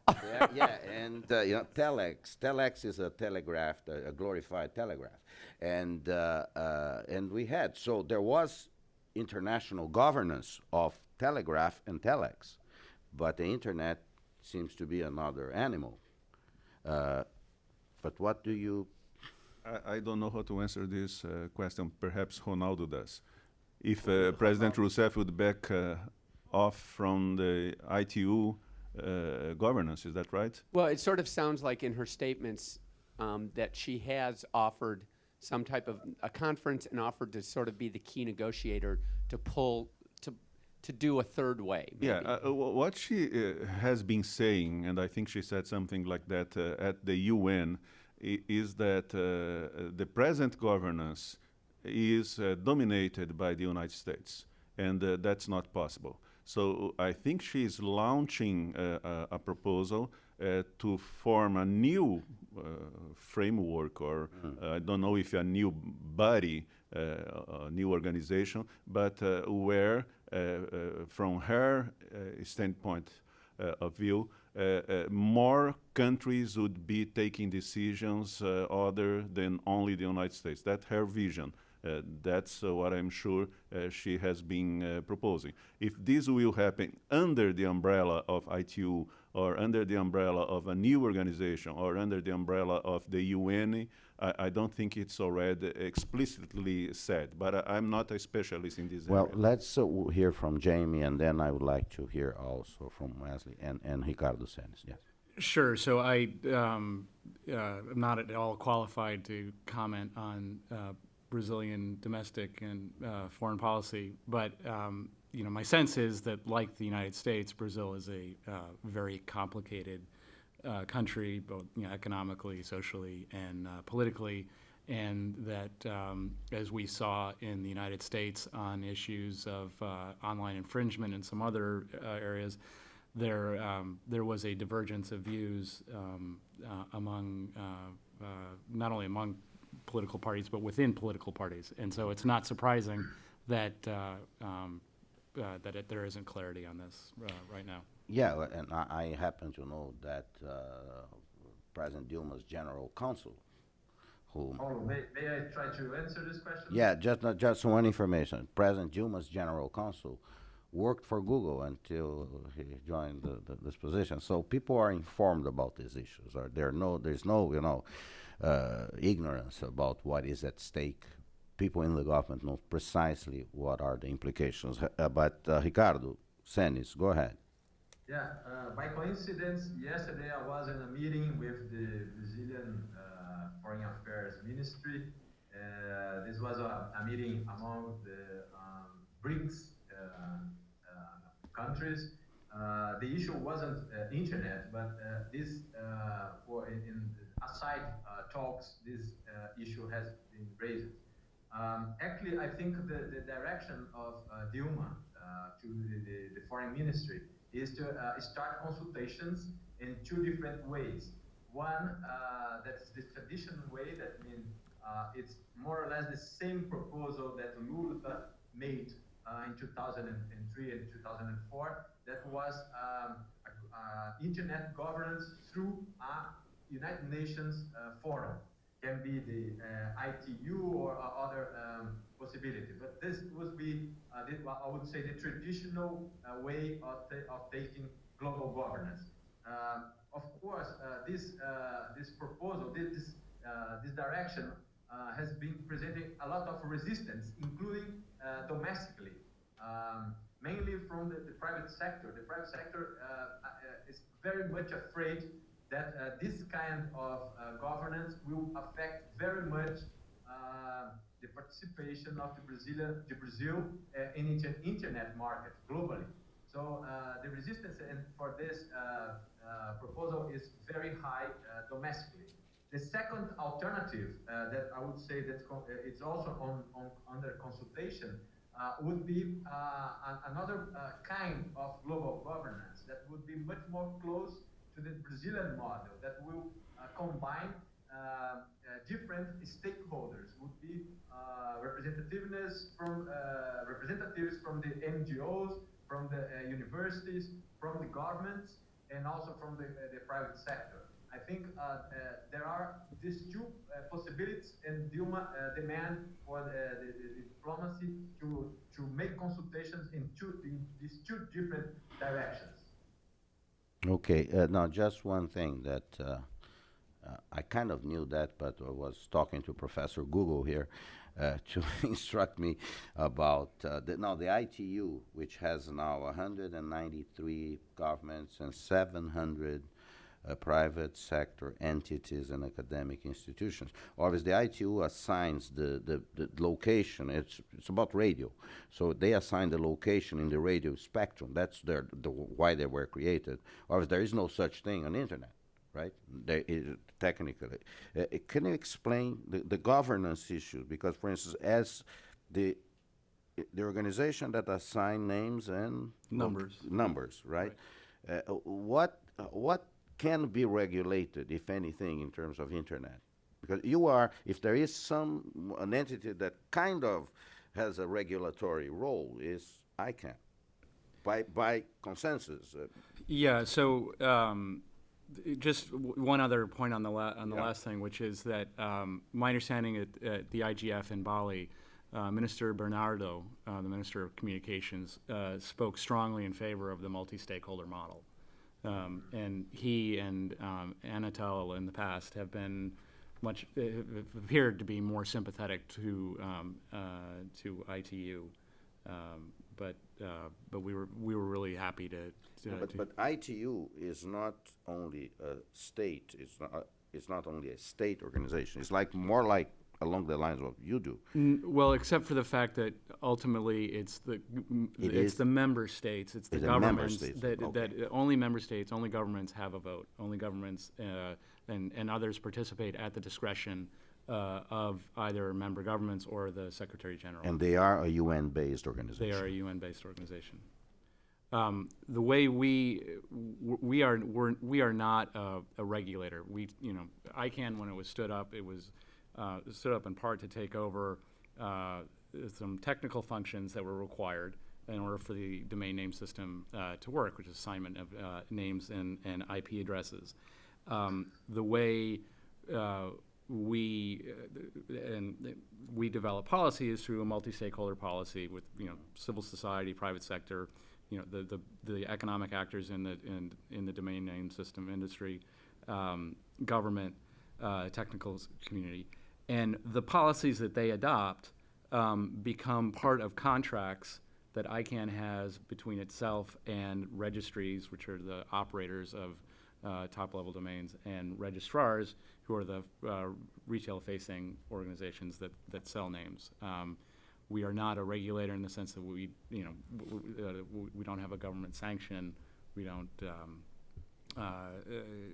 adopt regulations from top down. It comes, policy changes come from the stakeholders themselves.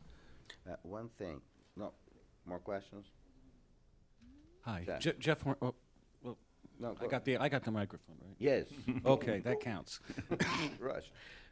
Jeff Hornbeck with Patria. I wanted to just follow up on this question on the localization of the data centers, and if it's possible that they're going to drop that that option because it's infeasible for many potential reasons. Is any other option been floated, or is it just the option to drop it and leave things as they are? I mean, maybe you could have a Mercosur data center or something. I don't know. That I don't want to start that rumor, but I mean, is there any other, the worst of all cases? Senes, is there such thing? Because no, what Ronaldo was saying, that the president is having second thoughts about this, and remember, this was not in the original Marco Civil. Yes. Hi. So just to add, I don't know if the idea is to drop it completely, but rather drop it from the Marco Civil and pick it up again in another discussion like the privacy law that's coming up or even another piece of legislation. I think that that's what right now we are dealing with at this point. Okay. So it would, yes, please. Stakes Maragiris, on the same issue. Two questions. Is it technically possible to nationalize the data centers and therefore compartmentalize the internet? Where it nationalized data Yeah, center? have Yeah. the data centers in Brazil. For transparency reason, I reveal our data centers are in Brazil.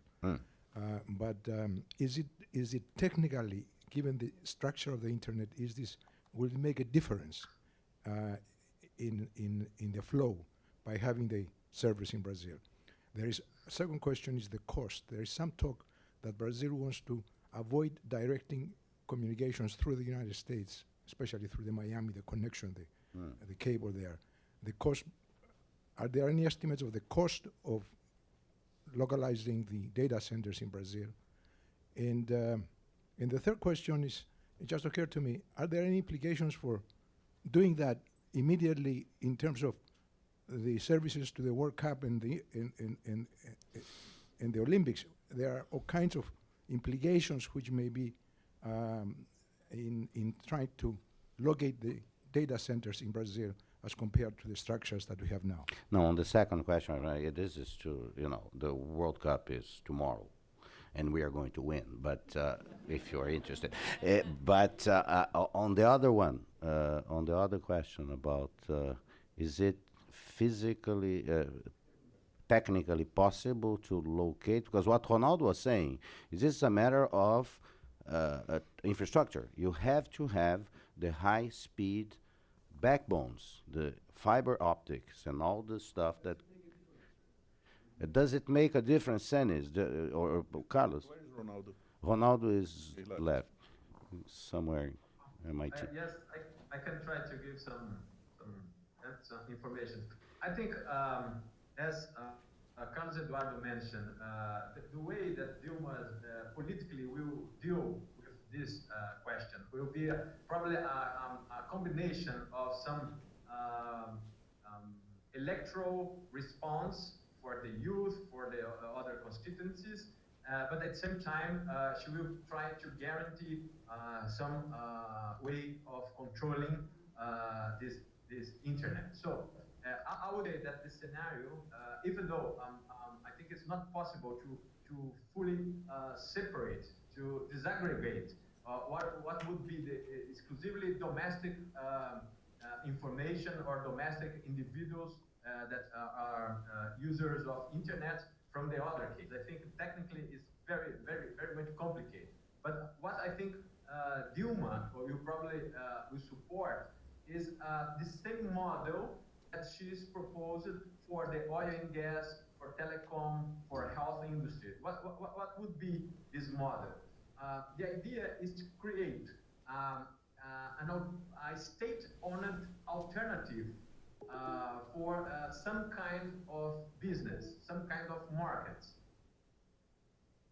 Paulo, are you there? Okay. Now, there are two things about this. One is the fact, I don't know if this is useful or not, but to try to imagine how the president is thinking about this.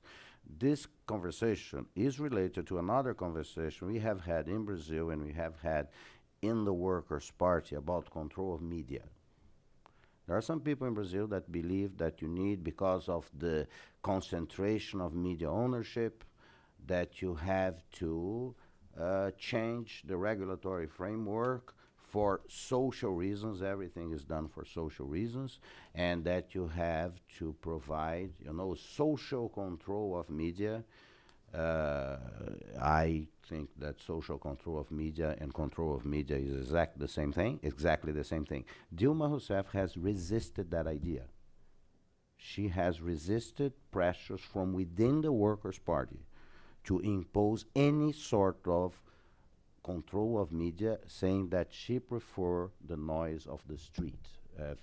So it gives you an indication where, because if this issue is framed in terms of depending on the level of, if this is not governance but control of internet, I think there is a parallel here. I don't, who am I to guess on this issue? But on the one that's more easily understood, which is control of speech, she has been on the side of freedom.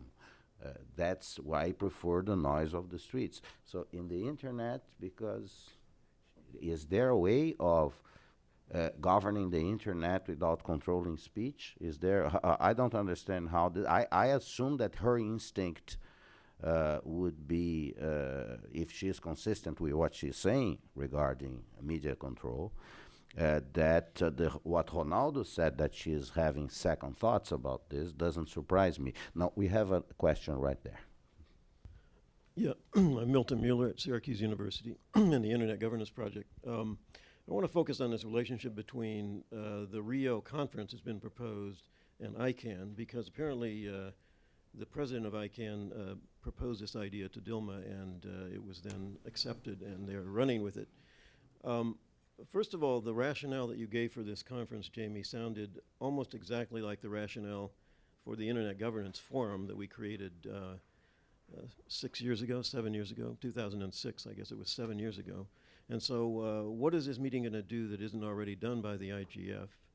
And the second part of that is what made this initial proposal very interesting to some of us was that Brazil has been complaining not just about the US generally, but in the internet governance sphere, they complain about the fact that ICANN is actually under the control of the United States government through this Commerce Department contract. And just before this meeting with Dilma, ICANN's president and a bunch of other internet organizations issued the Montevideo Statement, in which they said we should maybe get away from this special control by the US. So my question, therefore, is twofold about the Rio conference. Is it going to deal with that problem, which could actually be productive? You might actually accomplish something if you focus on something like that.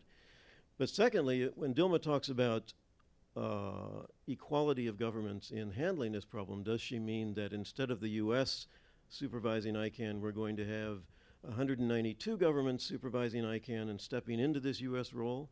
Or are they talking about some other arrangement? Do people have specific ideas about where to go with this?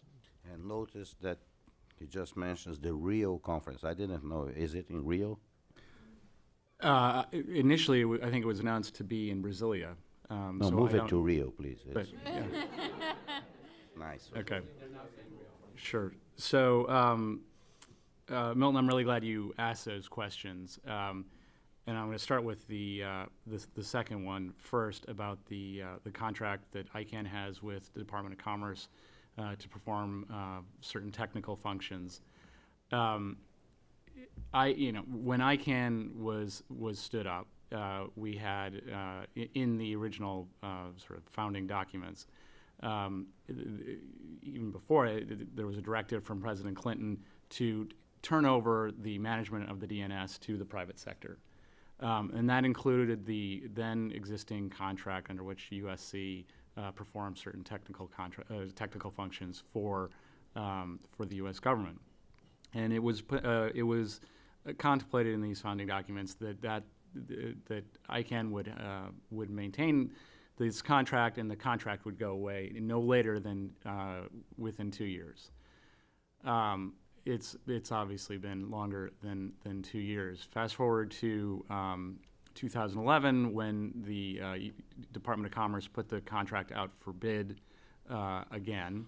and we bid on it. And before that, they put it out for bid. They had they solicited comment on the IANA functions and how they should be run. And we stated very clearly we thought a glide path needed to be developed under which we get away from a contractual relationship. We were joined by many countries and governments, including Brazil. We are continuing to pursue this because it is not consistent with the multi-stakeholder model for these functions only to be overseen by the U.S. government. So some people saw the Montevideo statement as saying, well, now that as a result of Snowden affair, we want to get rid of our relationship with the U.S. government, and it's inaccurate. That's not what was said. It's also not correct, given the whole history. So we suspect that at the Rio conference that the IANA contract will become an issue, and that as others contemplate sort of internet cooperation more generally in dealing with some orphan issues, what does it mean for the IANA functions? You asked whether it was contemplated that we would replace the U.S. with 193 countries. The IANA functions contract actually has three main functions in it. One is protocol parameters registry, which is sort of basically a registry of internet standards, and we do that in conjunction with the IETF. A possible way of overseeing that would be in direct contractual relationship with the Internet Architecture Board and the Internet Engineering Task Force. The second major function is the allocation of IP numbering address blocks. Again, a possible way of replacing U.S. government oversight is to engage in direct contractual license agreements, relationship with the regional internet registries. And for both of these, there will also be an audit function. The more difficult one is editing the root zone and managing the root zone file. This is the file that maintains the top level domain, so to the right of the dot, and correlates them with IP addresses. And that's both for generic like .com and .org as well as country code. And there would, because of the country code, there would obviously have to be some government involvement. Whether it's exclusively governments, we'll see, but hopefully it will be truly multi-stakeholder. So I hope that answers your question, Milton, on the replacement. Finally, the IGF. The IGF is a great venue. I wish I were there for the one in Bali that's going on, and it is a terrific venue for discussion but because it's essentially a talk shop, a number of governments around the world are frustrated because there's no tangible output. They don't get the guidance that they need. Presumably the IGF would continue, but what the summit is going to or conference is going to focus on is how do you set up a process to get answers to questions that that governments and others have. Okay, Pablo, I think you had a question, or? Hi, I'm Pablo. I'm a journalist covering the issues. I just would like to... He's from BBC Brazil. BBC Brazil. To bring it back to the question of spying, and what I think, correct me if I'm wrong, is the reason why President Dilma wanted to have the database data centers in Brazil, maybe because Brazil could make it illegal for companies to pass on their information to the spying agencies. And I wonder if this is something that, if we just take out the data center location discussion, of the bill, the issue goes unaddressed. I'm not saying that she's right to suggest that, but how would we then address that problem? Let me try something that you should know about the difficulty Brazil has to dealing with this whole intelligence business. Okay, is that and Carlos, correct me if I'm wrong here, but we know that intelligence in Brazil was used. There is an intelligence service in Brazil that used to, under the military dictatorship, to spy on Brazilians. Okay, And also in Bolivia and in Paraguay. the neighboring countries. Yeah. But there is a major, I think in society in Brazil, there is a major mistrust of the whole activity because it was used by basically an illegitimate government to spy on Brazilians. For instance, Ricardo Senes is going to host something very important on November 6th. It's very good that at this University of São Paulo forum that he holds, he has invited the director of the Brazilian Intelligence Service and start a dialogue. This has to happen. It has to come out and talk to people about this, because without that, we are not going to overcome this difficulty we have in Brazil. Even in democracy in Brazil, more recently, there were cases where prosecutors, there were all kinds of telephone tapping and selective disclosures of stuff for clearly political motivations. And this keeps happening. Yeah, and so this is a very difficult area that Brazilian society itself has to engage in and resolve.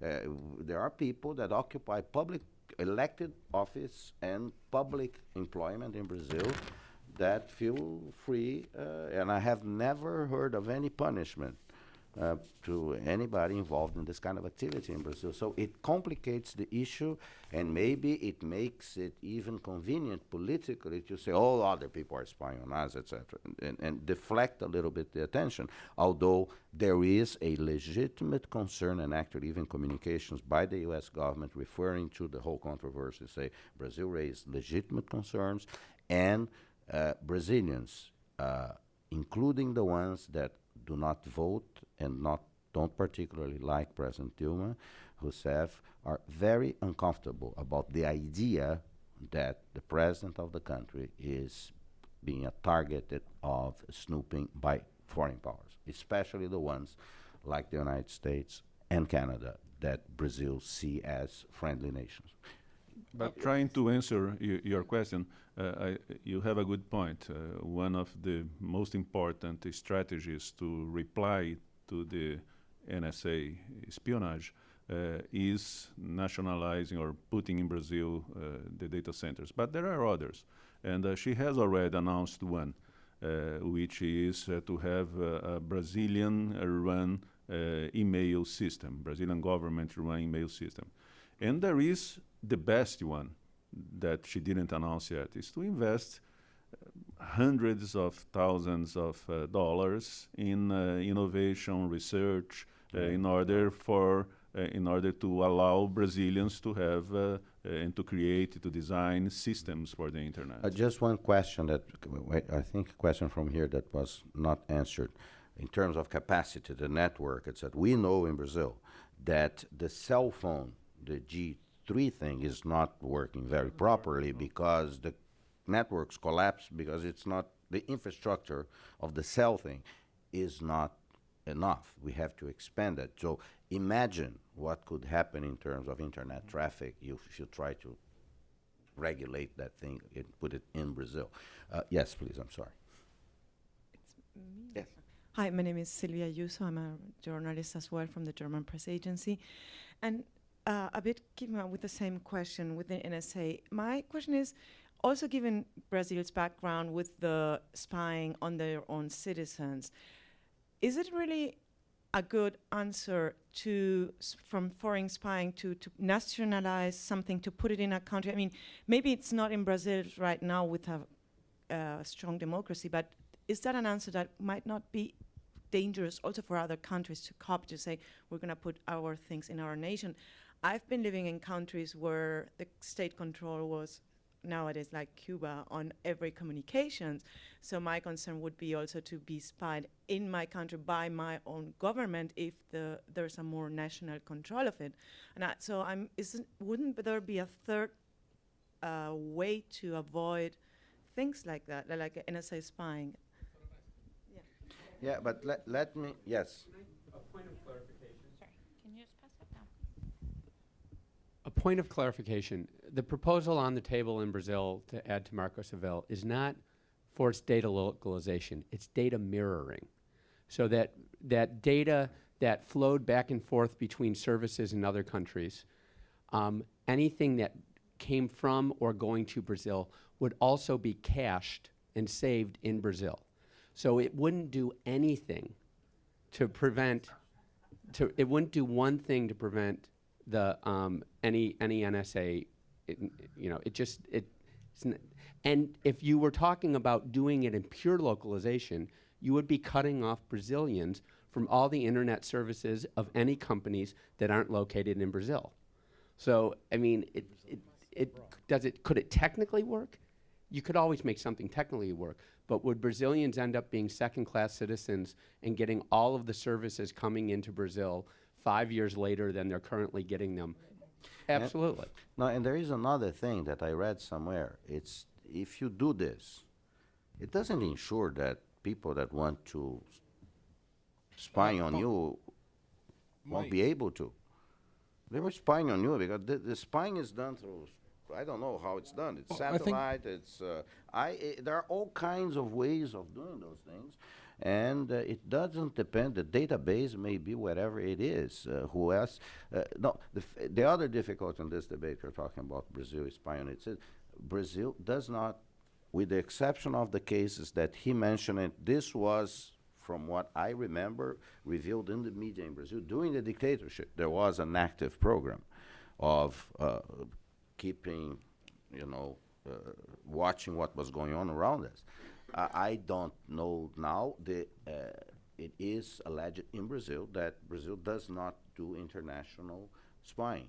It is the same thing is said about Mexico. And so it is, I think this is an opportunity to debate, including those issues, in Brazil. It's an important one. We are about to wrap up here. Any more questions? Yes, Margaret, you have the last word before I ask Wesley and others to come in.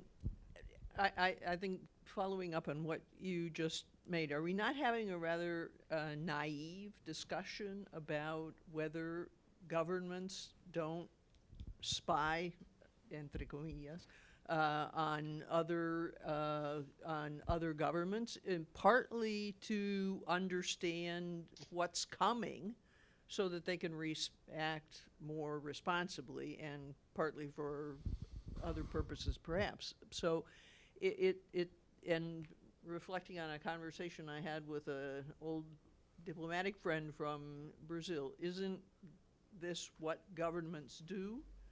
Now, perhaps we do need to have the kind of regulation that has been discussed, and particularly in terms of industrial spying and privacy, as Professor Work was commenting on. But does the Brazilian government not seek to get privileged information from other governments as part of its overseas activities, or even domestic? I don't know the exact answer to your question. I hope it does. And only for the World Cup, though, right? Only the difference is that, and I understand this argument that Brazil is being naive and believing that. But if you are going, I understand this, but countries that spy on other countries, and I assume that there are some diplomats here, they are expected not to leak because they create, and I believe, I know nothing about this, I have always been a journalist. My mission in life is not to hold information, it's to spread it as, it's for the public use. I think that if you are in a professional activity on behalf of a nation to do this kind of thing, you should do it professionally and do it in a way that you do not, privatize some functions of this in terms of background checking of people, etc., because you can create problems. So, before preaching on Brazil about being naive, I think people should all do their jobs professionally, and because this has indeed created some unfortunate difficulties, as I think Kelly was saying at the beginning.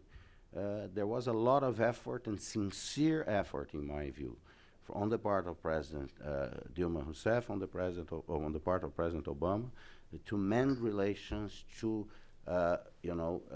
put this relationship, and I think they were about to start some very interesting things in what a dear friend of ours, Luigi Einaudi, calls strategic engagement between those two very important nations in the Americas. So it is a very costly incident for, I think, all interested and involved. Now, I would like to invite Wesley, if you would like to come back and make some final observations about what you heard, and because we are going to wrap up now. Thank you, Wesley. Well, Paulo, thank you very much. I'm a newcomer, of course, to the internal political debate on these issues in Brazil, though I find it fascinating. And I would say that if, as Paulo does suggest, that the NSA story generates some political debate in Brazil about the role of Brazilian intelligence and limitations that should be put on it, then that would be a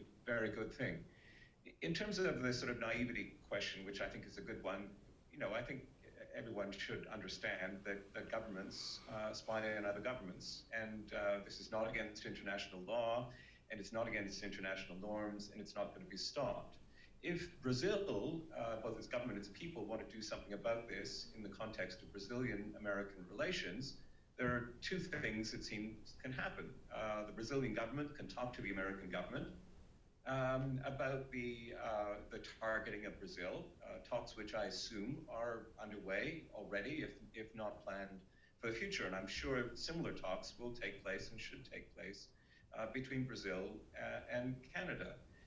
And that's one way to control at least the scale of intelligence being conducted by one state against another, simply by saying, we think this is too much and we don't understand why you're doing it, it's unfriendly. The second thing, of course, that governments can do to control intelligence directed against them is to get better at security, at protecting their own information. This is a form of professionalization, as Paulo suggests.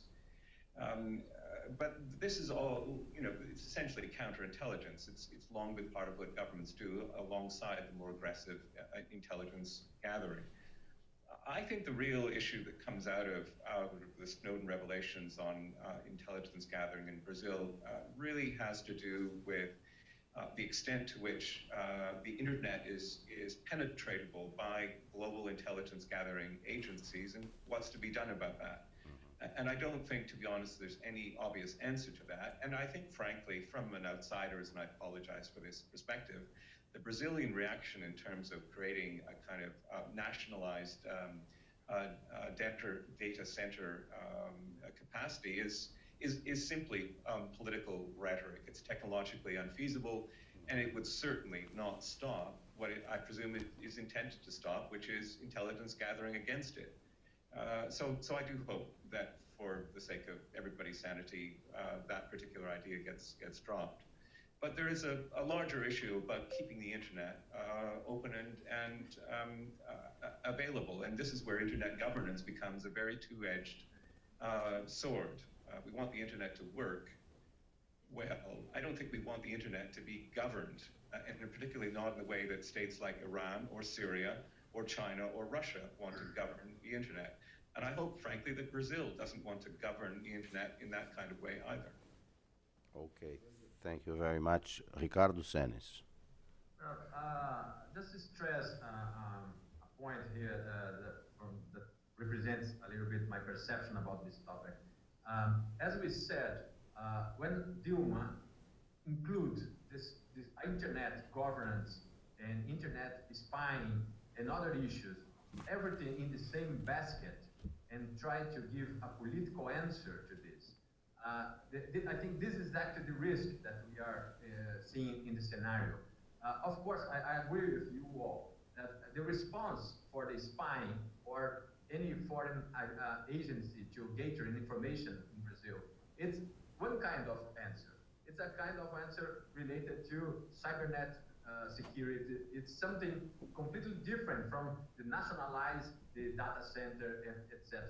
And there is nothing to do with the governance of the internet. I think when Dilma decided to include the issue on the political agenda, she's trying to connect all these topics in the same policy. This, I think, is the biggest risk, because one thing is industrial policy, fostering innovation, fostering national companies, even fostering state-owned companies. Other issue is response in terms of security of Brazilian strategic information from the government, from the military area. Other issue is how to govern, to guarantee the civil rights in the internet in Brazil. And other issue is how to foster better global governance in internet. When Dilma include all the issues in the same basket, I think the risk in terms of putting bad proposals in all of these forums, I think it's very great. So this, I think, it's my point. Okay, Jamie. So first of all, thank you again for having me. This has been a great discussion. I've learned a lot here. Just really quickly, obviously there are some major issues that need to be addressed on the internet, issues such as privacy and security. And the question now becomes, how do we do it? Is it by through an intergovernmental organization like the UN or its ITU, or is it through the multi-stakeholder mechanisms? More than 95% of the infrastructure is in the private sector. The internet has obviously been a great vehicle for freedom of expression. For us, it's kind of a no-brainer, and you go with the multi-stakeholder model. Brazil and Canada have made enormous contributions to the multi-stakeholder model, participate actively in support. Brazil, Canada, and the U.S. have all enjoyed tremendous growth and opportunity as a result of the internet. So look forward to continuing to work with all of you to make sure that the multi-stakeholder model continues. Carlos. Nothing, just thank you very much again. Well, I would like to conclude on a reflection on, we had, I think in June in Brazil, a demonstration on how those new means, those new medium, the new media can be used to create pressure, to express a desire that I take from the protests, is a desire from this rising middle class in Brazil for more, for better, and for faster in everything, in public goods, in governance, in representation, in politics, etc. So this is a clear example coming from society on how you can use new media and internet and everything else to improve society, to what you would say in the United States to become a more perfect union. And Brazil is a country that is making that type of progress over the last 30 years. Brazil has made lots of progress in that direction, and it would be completely unfortunate if the country that, if the dialogue precisely between Brazil and the country that, where the country where Al Gore invented the internet would have, would not really engage into a debate about that. We all know that privacy has become a major issue here because of the recent activities of spying, and that President Obama has asked for a review of those activities. Maybe when the report of that comes out, there may be an opportunity here for countries to share, information, for governments, and to